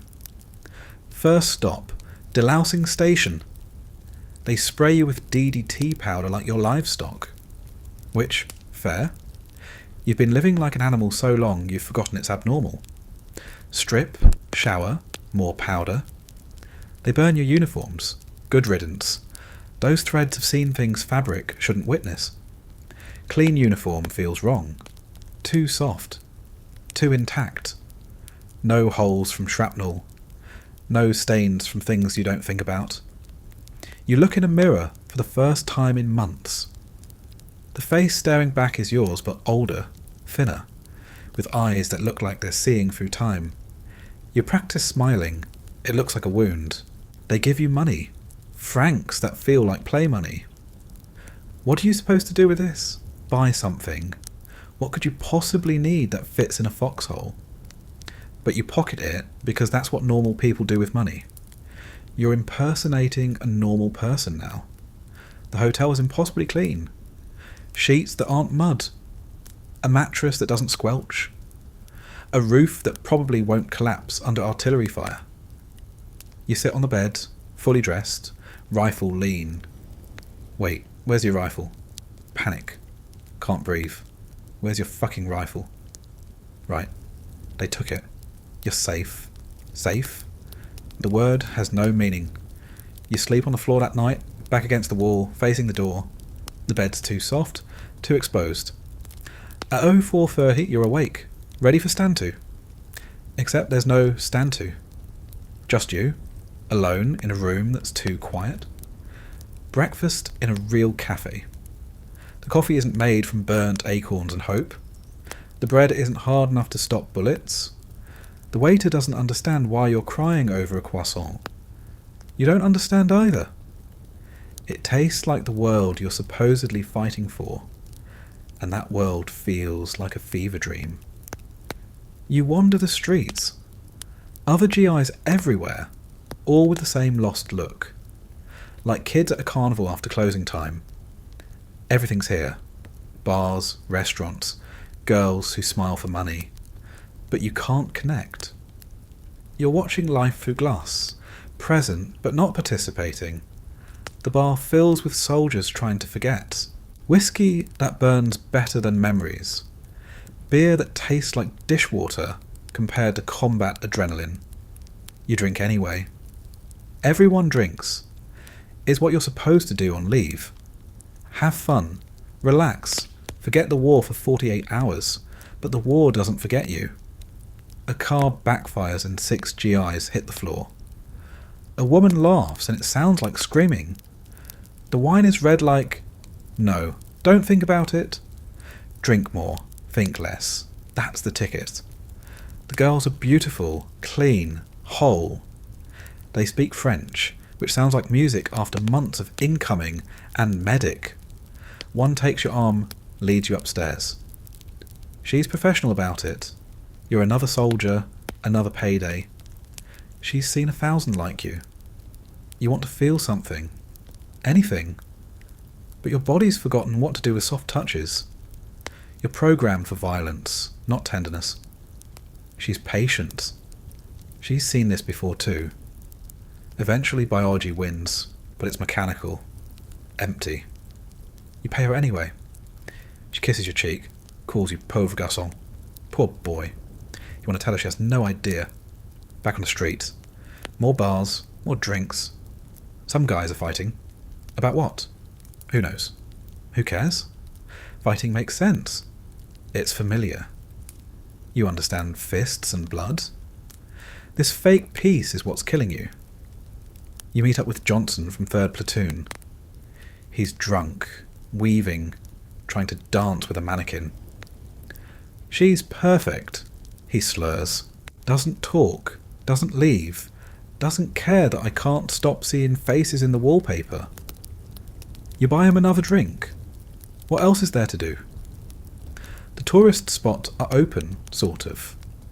Notre Dame has sandbags but still stands. The Eiffel Tower's closed. The Louvre's paintings are hidden.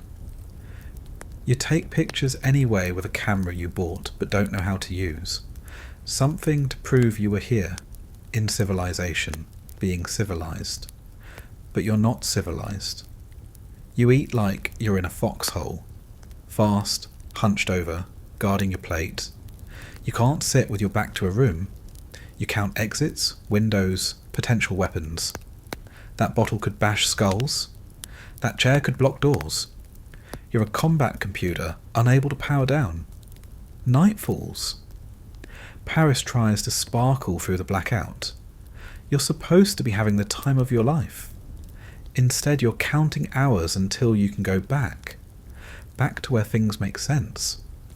Back to where hypervigilance is helpful, not a handicap. You try the cinema. Moving pictures in the dark. What could go wrong? Everything. The darkness feels like an ambush. The screen's flashes look like muzzle fire. You last 10 minutes before fleeing, gasping for air that doesn't smell like cordite, but should. Another bar. Another drink. Another GI crying into his whiskey about a girl back home who stopped writing. You want to comfort him. But what would you say? That it gets better? It doesn't. That she'll wait? She won't. That he'll be okay? Look at you. You're the okay he's heading toward. The MP's patrol, keeping order. Fights break out hourly. Soldiers who've been trained to kill suddenly dumped into civilization with money and alcohol. What did they expect? You watch one kid, couldn't be 19, punch through a window because the glass reminded him of something. The MPs are gentle. They've seen it all before. You run into a guy from your company, Thompson, except Thompson's dead. You saw him die. This is Williams, right? Williams. Easy mistake. All the faces blur together. Living, dead, what's the difference? You're all ghosts, some just haven't stopped moving yet. The second day is worse. The novelty's worn off. You're hungover. You're tired of pretending. You want your rifle. You want your unit. You want the simplicity of kill or be killed. This grey area of relaxation is torture. You try buying souvenirs. What do people want from Paris? Perfume for Mom. She wouldn't recognise the son who's buying it. A scarf for your girl. Which girl? The one who stopped writing, or the one you haven't met yet because you'll be too broken to love properly? You settle on postcards, pre-written lies about the beauty of Paris. You don't mention the GI vomiting in the fountain, or the one arrested for trying to dig a foxhole in the park.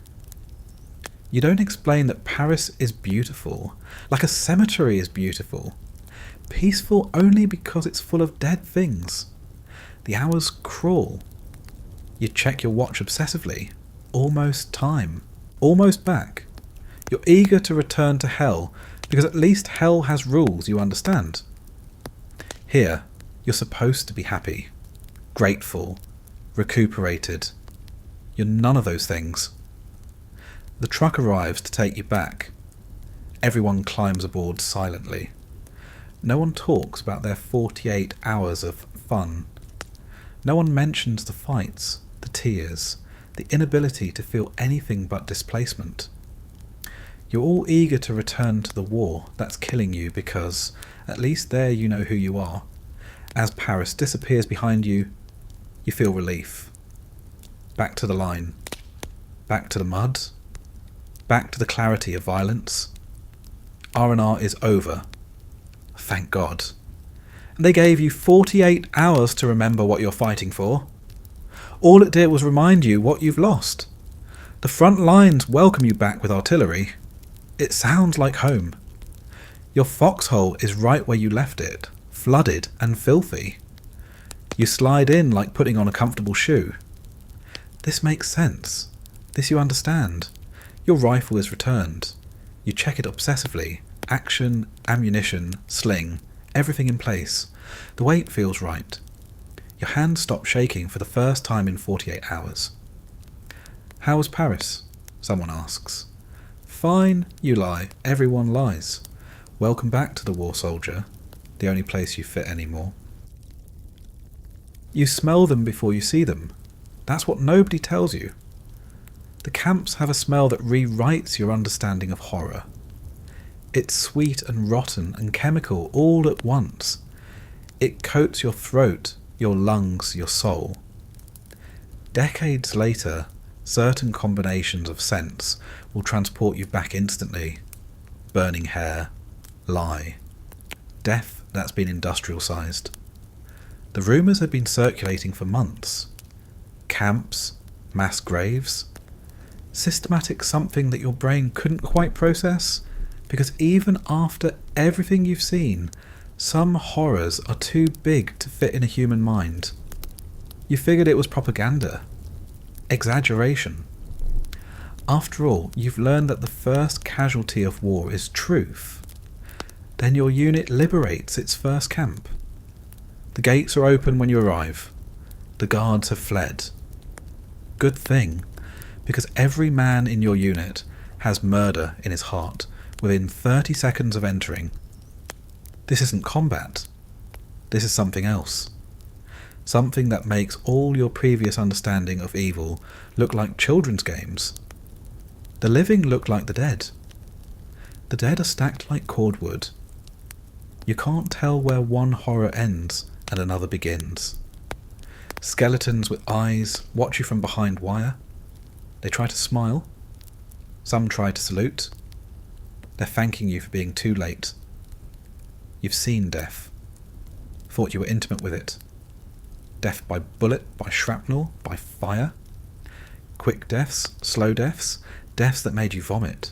But this is death as industry, death as policy, death as someone's day job. The ovens are still warm. Let that sink in. The ovens, for people, still warm. Someone was using them this morning. Someone punched in, did this as work, punched out, had lunch, talked about the weather, while human beings were reduced to ash on a schedule. Your buddy Rodriguez, toughest guy in the unit, is on his knees vomiting. Henderson is crying, and Henderson hasn't cried since we pulled him out of that collapsed bunker under 3 dead Germans. The lieutenant is standing there with his mouth open, no orders, no training for this. The survivors crowd around, touching your uniforms like you might disappear. They're speaking languages you don't understand, but gratitude needs no translation.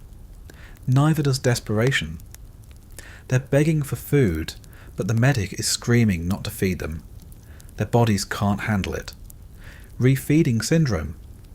Give them a chocolate bar, and it might kill them. So you stand there, liberators, with nothing to liberate them with, except the absence of their tormentors. It's not enough. It'll never be enough. You're years too late, millions too late. The barracks are worse than the yard. Stacked bunks filled with... You can't call them people anymore. They're geometry. Angles where flesh used to be. Some are alive, some aren't. Sometimes you can't tell until they blink. 3, 4, 5 to a bunk meant for one. The living tangled with the dead, because no one had strength to move the bodies. You find the children's barracks. That's when the hardest men in your unit break completely. Kids. Babies, some of them. Experiments. The word feels clean compared to what you're looking at. Medical experiments. Like they were lab rats. Worse than lab rats.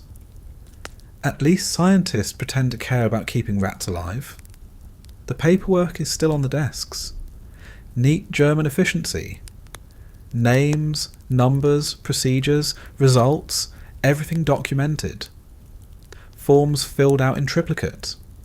Horror bureaucratized. You realise this wasn't madness. Madness would be easier to understand. This was rational, planned, budgeted. Someone did cost-benefit analyses on murder. Outside you find the mass graves. Bulldozers are brought in. Not to bury the dead. There were too many for individual graves. To uncover them, for evidence, for witnesses, for the world that won't believe without seeing. The bulldozer blade catches on something. Bodies tumble out like broken dolls. Hundreds, thousands, a waterfall of humanity. Your job is to document, take pictures, collect evidence, force yourself to see, to remember, because someone has to. The world has to know, has to. But your camera feels obscene. These were people with names, families, dreams. Now they're evidence. Exhibit A in humanity's case against itself. The survivors try to help. Skeletal figures carrying bodies twice their weight because dignity matters, even here. Especially here. They know names. Stories. This was David. He was a violinist. This was Sarah. She had 3 children. They insist on telling you, making sure someone knows these weren't just bodies. They were people. Some of your unit want revenge, want to find the guards, the commandant, the people who did this. Make them pay. The lieutenant stops them. We're not them, he says. We follow rules, Geneva Convention. But you can see it in his eyes. He wants blood too. Everyone does. How can you not? You find the guard quarters, comfortable. Pictures of families on desks, letters from home. Hope you're well. The garden is coming in nicely. Little Hans took his first steps. Normal life 100 yards from the ovens. You want to understand how. How does someone gas children, then go home to kiss their own kids goodnight? Your brain breaks trying to process it. The local civilians claim they didn't know. The camp is 5 miles from town. The smoke has been rising for years. The smell carries on the wind. They knew. They had to know. But they perfected not seeing, not smelling, not knowing. Because knowing would mean choosing, and choosing would mean risk. You're ordered to march German civilians through the camp. Force them to see. Some faint, some vomit, some cry. Some still claim ignorance. We didn't know. The lie is practiced, desperate. A few honest ones whisper, we knew, but what could we do? At least that's truthful in its cowardice. Medical units arrive. Real doctors, not combat medics with morphine and hope. They set up hospitals in the barracks, start IVs, nutrition that won't kill, actual medicine. But for so many, it's too late. They survived until liberation, then died free. There's something both beautiful and horrible in that. You help where you can. Distribute blankets. Write down names. Listen to stories told in broken English or through translators. Everyone wants their story heard.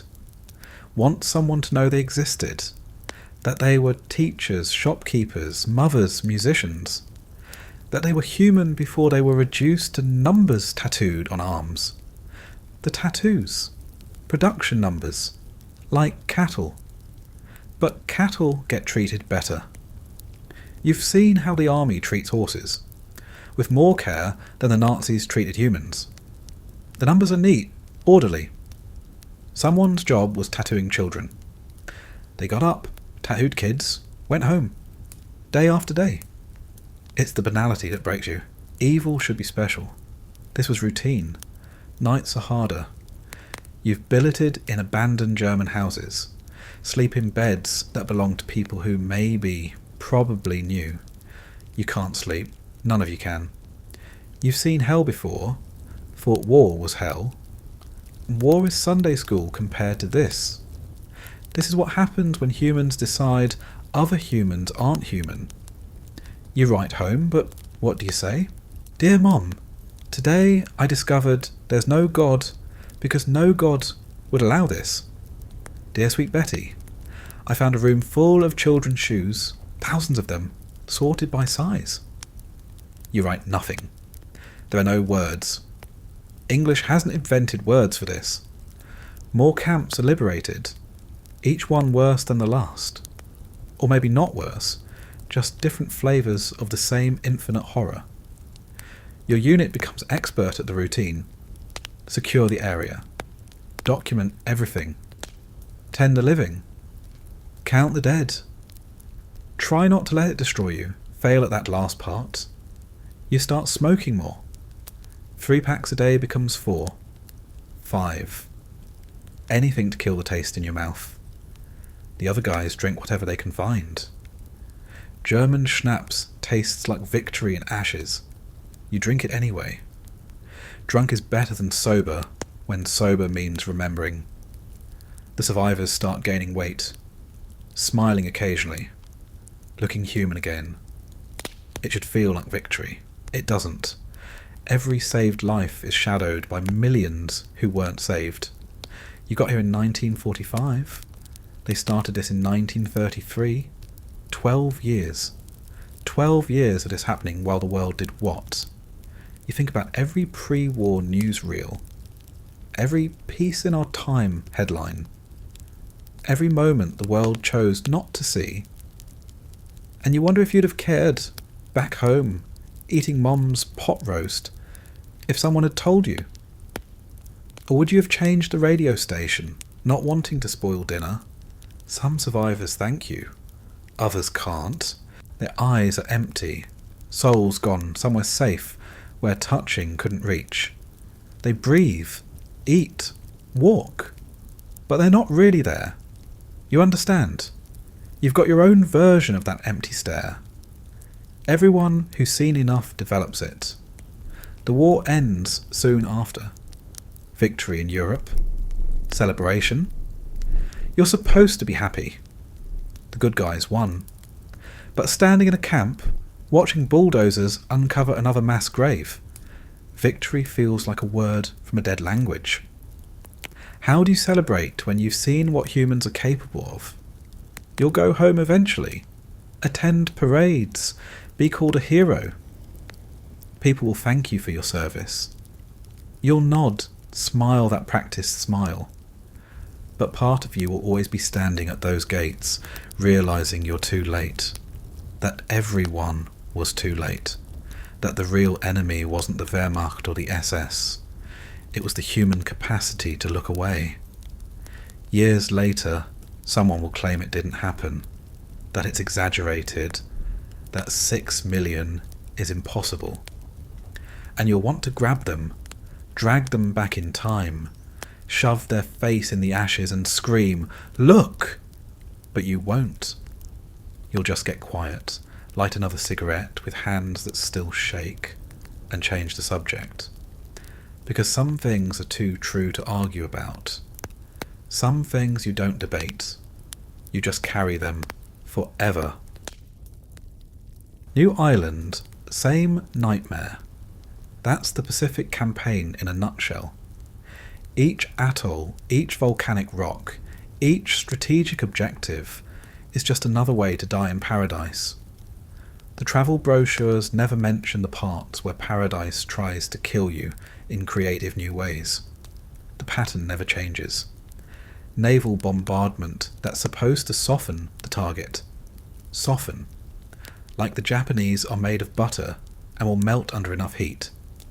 The ships fire for hours, days. The island disappears under smoke and flame. Surely nothing could survive that. Surely this time will be different. It's never different. You load into Higgins boats, those floating coffins that smell like diesel and vomit. 36 men packed shoulder to shoulder, rifles up, heads down, everyone praying to whatever god hasn't abandoned them yet. The engine screams, the boat lurches, and somehow everyone's seasick again despite months at sea. The run to the beach takes forever, and no time at all. Bullets ping off the metal sides like deadly rain. The guy next to you jokes about something, trying to ease the tension. Nobody laughs.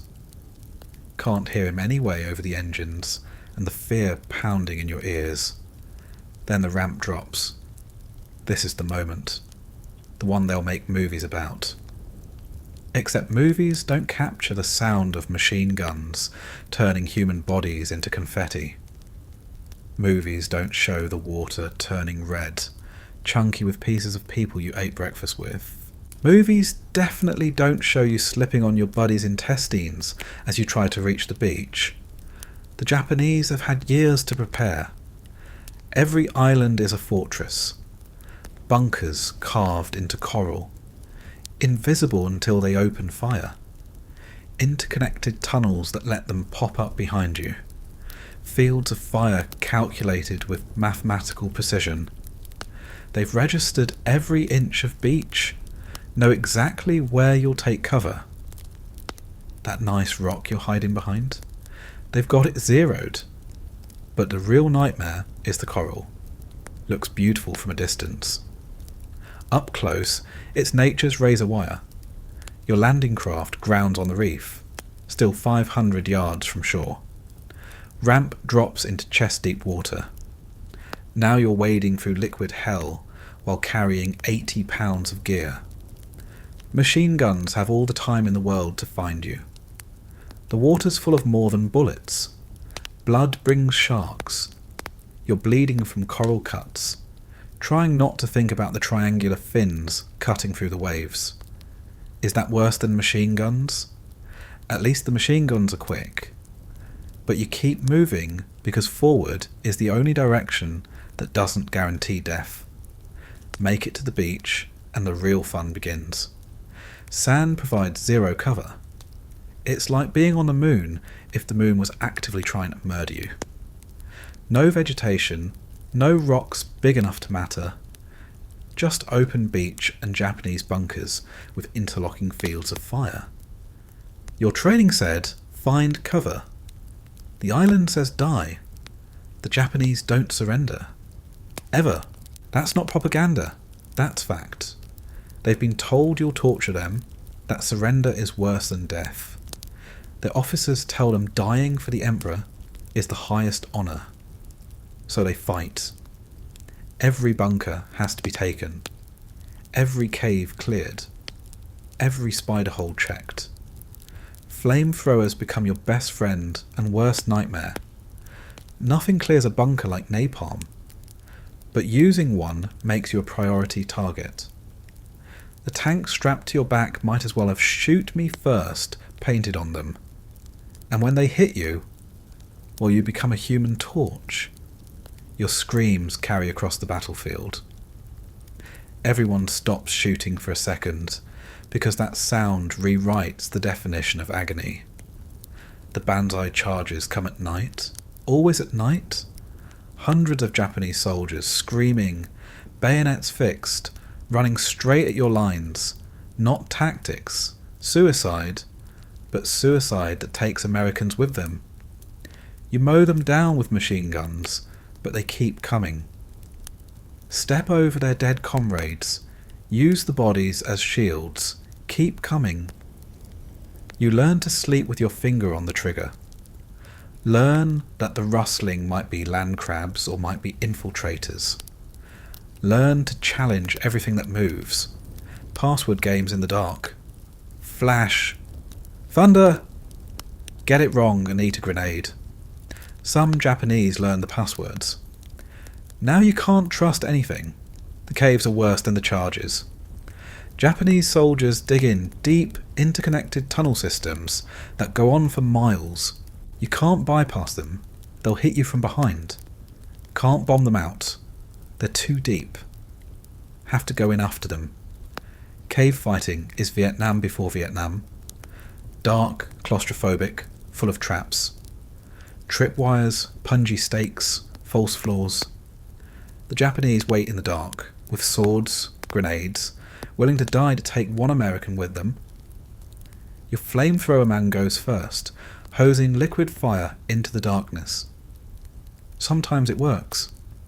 Sometimes he triggers a mine and becomes pink mist. You learn to use satchel charges. Explosives on a stick, shoved into cave mouths. The boom echoes underground, hopefully collapsing tunnels, definitely bursting eardrums. Sometimes the Japanese throw them back. Hot potato with dynamite. Winner gets to keep his limbs. When you finally clear a cave, you find things. Stacked bodies of Japanese soldiers who chose suicide over surrender. Mass death, self-inflicted. Officers who beheaded their men before killing themselves. Ritual suicide with grenades held against heads. The smell is indescribable. Death marinated in tropical heat and humidity. But worse are the civilians. Okinawa has Japanese families who've been told Americans are monsters. Told will rape their women, eat their children. So when we advance, they jump off cliffs. Mothers throwing babies first, then following. Hundreds of civilians falling like rain because death is better than what they think will do.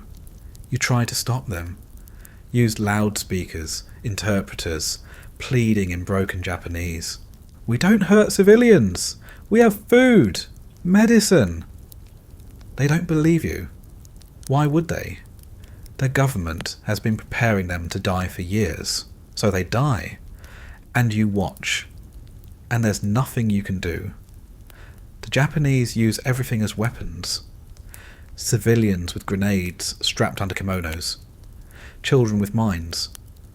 Old women who bow politely then pull pins on hidden explosives. You learn to trust nothing, no one. That farmer might be a farmer, might be a soldier, might be both. Shoot first or risk your squad. Disease is constant. Malaria turns you into a shivering, sweating mess. Dengue fever feels like your bones are breaking. Dysentery means you're fighting two battles. One against the Japanese, one against your own intestines. Everyone's sick. The healthy ones are just better at hiding it. Your feet rot in the humidity. Jungle rot spreads up your legs. Fungal infections turn your skin into something from a horror movie. The corpsman has sulfur powder and prayers. Both seem equally effective. You learn to walk on feet that look like ground hamburger, because stopping means someone else takes point. Rain never stops. Not clean rain, tropical deluges that turn everything into soup. Your foxhole fills. Your ammunition corrodes. Your skin never dries. Mosquitoes form clouds thick enough to see. Between the rain, the rot, and the bugs, the Japanese are almost a secondary concern. Each island blurs into the next. Tarawa, Saipan, Peleliu, Iwo Jima, Okinawa. The names change, but the game doesn't. Take the airfield, clear the bunkers, count the dead, load up for the next one. You stop learning the names. They're all just the island now. Your unit shrinks with each landing. Replacements arrive, fresh-faced kids who think they're ready. They last days, sometimes hours. One kid, couldn't be 17 though he swore he was 18, catches a sniper round stepping off the landing craft. Never even made it to the beach. You don't learn his name. The Japanese get more desperate as the war progresses. Kamikaze attacks on the ships. Human-guided torpedoes. They're turning their whole population into weapons. You realise you're not fighting an army anymore. You're fighting a death cult that's decided to take as many of you as possible on their way out. You adapt, become harder, more ruthless, take no chances. That dead Japanese soldier might be playing possum with a grenade. Better to shoot every corpse, just to be sure. Better to throw grenades into caves before checking for civilians. Better to assume everything is a threat. Survival requires becoming something you wouldn't recognise in a mirror. The final islands are the worst. The Japanese know they're losing. Makes them more dangerous, not less. They've got nothing left to lose. Neither do you, really. You've been doing this so long, you can't imagine any other life. Peace is a concept from ancient history. Then it ends. Not with invasion of Japan, with 2 flashes of light that delete cities. Atomic bombs. Science fiction becomes reality. You should feel relieved. No invasion means you might actually survive. Instead you feel empty. All those islands, all those friends fed into the meat grinder. And it ends with physics instead of rifles. You'll go home, eventually. After occupation duty, where former enemies bow and scrape, and you try not to shoot them out of reflex. After months of trying to remember how to be human, instead of a coral crawling, cave clearing, Japanese hunting machine. But part of you never leaves those islands. Part of you is still on that beach, watching the ramp drop, knowing what comes next. Still in those caves, flame and lead and the smell of burning flesh. Still watching civilians fall like cherry blossoms, choosing death over imagined dishonour. Years later people will thank you for island hopping, like it was a vacation. Like you were touring tropical paradises instead of wading through hell in 100-degree heat. You'll nod and smile, and not mention the nightmares where you're still clearing caves, still finding new horrors in the dark. Because how do you explain that paradise can be the worst hell of all? How do you explain what it cost to take those dots on a map? You don't. You just carry it. One island at a time. The ship home is a ghost ferry. 10,000 men who've forgotten how to be anything but soldiers, pretending they remember what civilians do. The ocean that tried to drown you for years now rocks you gently, like it's apologising. Nobody buys it. You sleep on deck rather than below, because below feels like a torpedo target. Everyone's quiet. You'd think there'd be celebration. We won, we survived, we're going home. Instead it's a floating library. Men stare at nothing. Smoke constantly. Jump when dolphins surface. The 1,000-yard stare has become standard issue. Conversations happen in grunts and nods. Words are for people who haven't seen what you've seen. You dock in San Francisco or New York.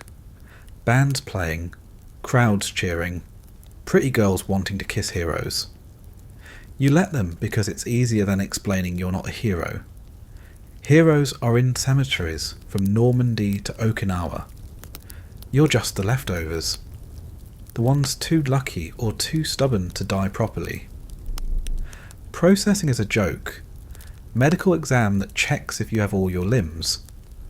Psychiatric evaluation that asks if you're feeling alright. You say yes because what else do you say? That you haven't slept through the night since 1943? That you inventory exits in every room? That you can't eat meat because it smells too familiar? They stamp your papers. Honourable discharge. Thanks for your service. Next, the train ride home is surreal. America scrolls past the window. Towns that haven't been shelled. Bridges that haven't been blown. Children who've never seen a corpse. It's like a movie set. Too clean. Too whole. You keep waiting for the other shoe to drop. For artillery to start. For this dream to end and dump you back in reality. But this is reality now. Mum's crying at the station. Dad's trying not to. Your kid's sister got tall. The dog doesn't recognise you. Growls at the stranger, who smells like death and foreign soil. Home looks exactly the same, and completely alien. Your room still has those model airplanes. Seems like a different person hung them, because it was. First dinner is an ambush of normalcy. Pot roast, mashed potatoes, green beans that haven't been canned since the Depression. Mum watching you eat like you might disappear. Dad asking careful questions about over there. Sister chattering about school, boys, things that sound like alien communications. You try to engage. Smile at the right times. Compliment the food. But your hand keeps checking for your rifle. Your eyes track windows, doors. When Dad drops his fork, you're halfway under the table before catching yourself. Everyone pretends not to notice. The silence stretches until Sister starts talking again, filling the void with blessed noise. Night is worse. The bed's too soft. The room's too quiet. No artillery in the distance. No watch schedule. Your body doesn't know what to do without danger. You lie there, rigid, waiting for an attack that never comes. Every house sound is an enemy. The furnace clicking on sounds like a rifle bolt. You're up, crouched, reaching for a weapon that isn't there. You end up on the floor, back to the wall, blanket on the hard wood. Better. Not good, but better. You doze fitfully, wake at 04:30 for stand to. Except there's no stand to. Just you, alone with ghosts, waiting for dawn in a house that doesn't feel like home. The town hero thing is exhausting. Everyone wants to buy you drinks, shake your hand, thank you for whipping the krauts, or showing those Japs. They want stories, heroic stories, clean stories. You killed the bad guys and saved democracy. Simple. You try. Tell them about the time your unit took a German position. Leave out the part where you shot kids in Wehrmacht uniforms. Tell them about island hopping. Skip the caves full of civilian corpses. Edit, sanitize, package the war into something digestible. They nod, satisfied. You've confirmed the narrative. America good. Enemy bad. War won. The end. But it's not the end. Your hands shake constantly. Not fear. Adrenaline, looking for a purpose. You smoke 3 packs a day because it gives your hand something to do. Alcohol helps. Makes the edges softer, the ghosts quieter. You're not drinking to get drunk. You're drinking to get normal. There's a difference. You think there's a difference. Getting a job should be easy. Returning heroes, first priority. But what skills do you have? Can disassemble an M1 blindfolded. Expert at detecting mines. Know 6 ways to kill with a trenching tool. Not much call for that at the hardware store. You take whatever, loading trucks, working construction. Physical labour that exhausts you enough to almost sleep. Your old friends are aliens. They complain about rationing while you remember eating cigarettes when the K rations ran out. They talk about girls, movies, baseball like these things matter. You nod, smile, feel like you're watching them through aquarium glass. They're in their world, you're in yours. The gap is unbridgeable. Dating is a disaster. Girls want the boy who left. That boy's gone. You take Betty, or Susan or Mary, to a dance. The music's too loud, crowds too thick. Too many exits to watch. When someone drops a bottle, you shove her under the table and flip it for cover. The whole dance stops. Everyone stares. Betty's dress is ruined. She cries.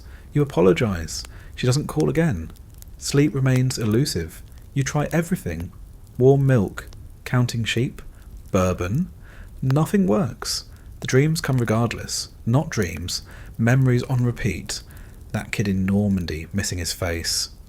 The cave full of Japanese families. Your buddy Johnson's last words. You wake screaming, sheets soaked, Mom at the door looking terrified. Just a dream, you tell her. She nods like she believes you.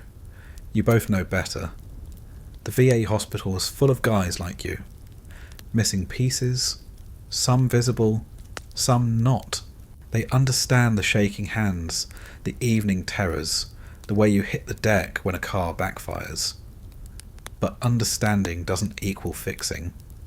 The doctors are overwhelmed, undertrained, working with Stone Age psychiatry. Combat fatigue, they say. Shell shock. It'll pass with time. They give you pills that make you foggy. Pills that make you sleep but don't stop the dreams. Pills that turn you into a zombie who's technically functional. You take them for a week, then flush them. Better to be crazy and alert than sane and defenceless. Group therapy is a joke. Sit in a circle, talk about feelings. Nobody talks. What's the point? The only people who would understand were there, and they're trying to forget too. You sit in silence, smoking, each man alone with his ghosts. The doctor calls it resistance. You call it reality. Work becomes your religion. Construction job turns into 2 jobs. Busy hands don't shake as much. Exhausted bodies sometimes sleep. You work until you can't think, then work some more.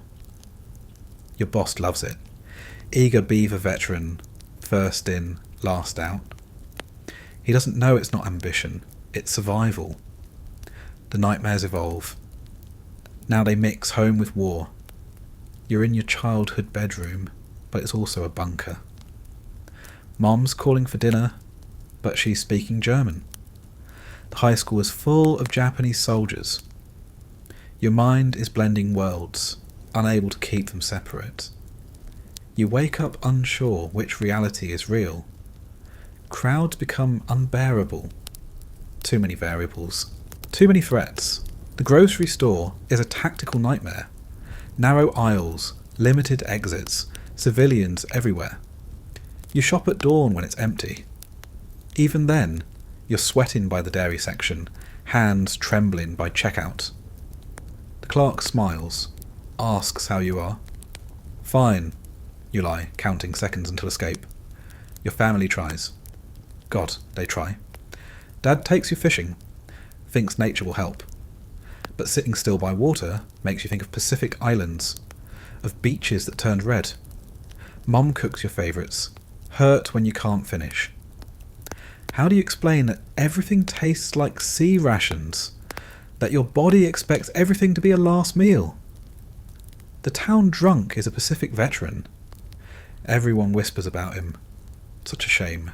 He used to be somebody. You drink with him sometimes, in silence. He gets it. The shaking. The ghosts. The way America feels like another planet. One night, he doesn't show. Heart attack, they say. Or maybe he just got tired. You understand that too? Holidays are minefields. 4th of July fireworks sound like artillery. You spend it in the basement, hands over ears, trying not to scream. Thanksgiving feels obscene. All that food when you remember starving. Christmas is worst. Peace on earth. Goodwill to men. Where was that goodwill in the camps? The caves? The bodies stacked like cordwood? You tried to talk to Dad once. After too much whiskey, words spill out. The real war. The things you did. Saw. Survived. He listens. Face grey. Aging with each word. When you finish, he's quiet. Then, maybe some things are better left over there, son. You never try again. Girls give up on you. Can't blame them. You're not boyfriend material. You flinch at touches. Can't sit in restaurants with your back exposed. Drive like you're still dodging artillery. One brave soul sticks around for months. Thinks love can fix you. It can't. You let her go. Better for everyone. The weight of dead friends is crushing. You're living their lives too. The ones they'll never have. Every sunset Johnson won't see. Every Christmas Martinez won't celebrate. Every wedding. Every child. Every ordinary Tuesday they lost. You're not just carrying your ghosts. You're carrying their unlived futures. Some guys crack completely. Thompson eats his gun one Tuesday. No, doesn't need one. Everyone knows why. Williams drives his car into a bridge abutment at 90 mph. Accident, the paper says.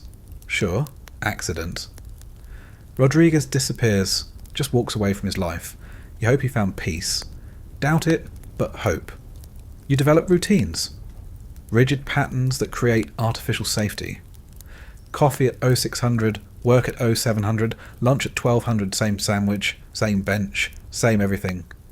Deviation invites chaos. Your life becomes military precise, because that's the only control you have. The anger comes in waves. At politicians who sent you. At civilians who don't understand. At the universe for making you see what humans do to each other. At yourself for surviving when better men didn't. It sits in your chest like shrapnel, sharp and poisonous. You swallow it down, smile when required, play the grateful veteran. Years pass, you get married. A patient woman who accepts your screaming nights and need to check perimeters. Kids arrive. You try to be a father, but how do you teach safety to children when you know how unsafe the world really is? How do you promise them monsters aren't real when you've met them? The war follows you to every job, every relationship, every quiet moment. It's in the way you eat, fast, protective. The way you sit, back to walls. The way you love, carefully, ready for loss. You're home but not home, alive but not living. A ghost haunting your own life. They'll call you the greatest generation. Build monuments, have parades, make movies that turn hell into heroism. You'll nod, accept the thanks, play your part. Because that's what they need. They need heroes. Clean narratives. Good wars with clear endings. But you know the truth. And the war didn't end in 1945. It just came home, took off its uniform, and pretended to be normal. It sits across from you at dinner, lies next to you in bed, follows you to work, is in every backfire, every nightmare, every time someone thanks you for your service. You're 70 now. 80. The other ghosts are mostly gone. Heart attacks, cancer, cars wrapped around trees at 2 a.m. You're the last one who remembers Johnson's laugh, Martinez's terrible jokes, Kowalski's plans for that hardware store. When you die, they die again, finally, completely.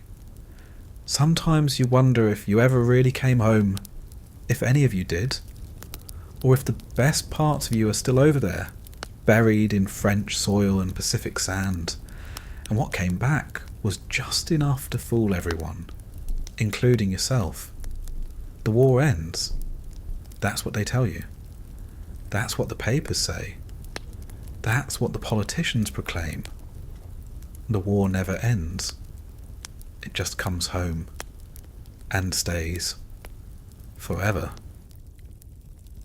So here we are, at the end of our journey through hell. You've followed that bright-eyed kid from small-town America through basic training, across oceans, into combat, and back home carrying ghosts heavier than any pack the army ever issued. Still think you would have lasted a day? They call them the greatest generation now. Clean label for a messy truth. Makes it sound noble, voluntary, like they had a choice. Like 16 million Americans said, "You know what sounds fun? Let's go watch our friends die in new and creative ways." No, they were drafted into horror, shipped to nightmares, and told not to come back without victory. And they delivered, defeated fascism, liberated camps, saved the world. The history books make it sound so simple, so clean. Good versus evil. Democracy versus tyranny. Light versus dark. Black and white, like those old newsreels. But you've seen the colour version now. The red of blood on French beaches. The yellow of malaria-tinted skin. The black of frostbitten toes. The grey of everything in between. The moral compromises. The things done for survival. The pieces of soul traded for victory. The price? Everything. Not just the 400,000 American bodies left in foreign soil. That's the easy number, the clean statistic. The real price was paid by the ones who came home. 16 million went. How many really came back? Not their bodies. Those made it. But the boys who left. They're buried just as deep as the ones with white crosses. They came home to a country that needed heroes, not head cases.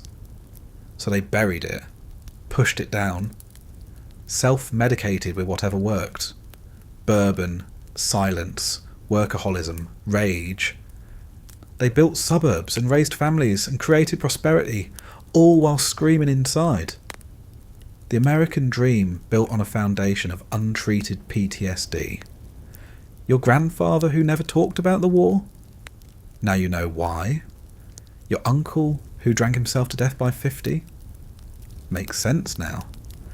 That neighbour who couldn't watch fireworks, couldn't handle loud noises, slept in his basement. You get it. They gave us everything and told us nothing.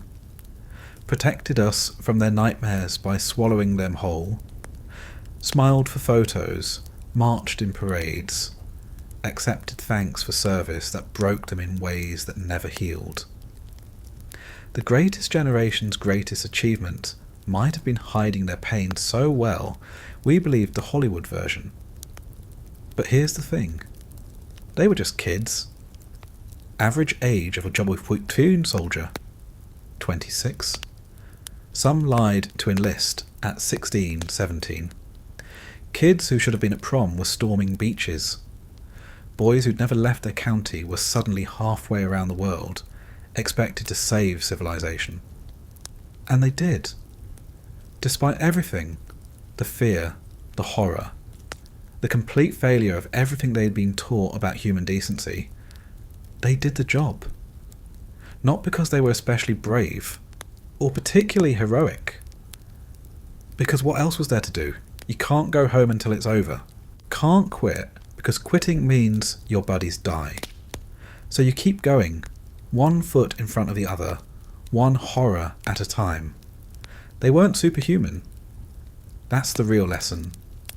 They were exactly as human as you, thrust into inhuman circumstances and expected to function.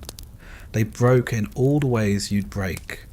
Cried, shit themselves, went insane, did terrible things to survive. The only difference between them and you, they had to. You get to sleep on your memory foam mattress and worry about your Wi-Fi speed because they worried about tiger tanks and banzai charges. So next time you see a Biwu memorial, understand what you're really looking at. Not a monument to glory, a monument to trauma. Those names aren't just casualties, they're kids who never got to be adults. And the ones who survived, they paid in ways that don't fit on marble walls. The greatest generation. Sure. But not for the reasons we tell ourselves. Great because they endured the unendurable. Great because they carried hell home and didn't let it burn down everything. Great because they somehow built lives on foundations of horror and managed to smile in family photos. They're almost gone now. A few thousand left out of 16 million. Soon, it'll just be stories, documentaries, this late-night ramble about what it was really like. The last witnesses to humanity's capacity for both evil and endurance. When they're gone, we lose the living reminder of what war actually costs. So tonight, in your comfortable bed, in your climate-controlled room, with your full belly and your small problems, maybe say a quiet thank you. Not for their service. That phrase has been emptied of meaning. Thank them for their silence, for their nightmares, for carrying hell so you don't have to. Thank them for being broken so you could be whole.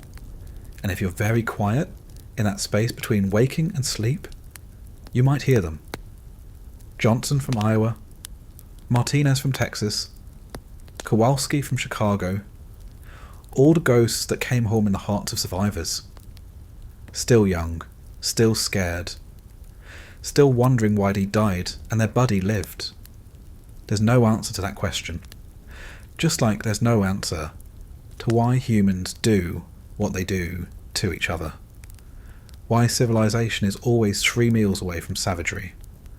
Why kids have to die for old men's arguments. But they did it anyway.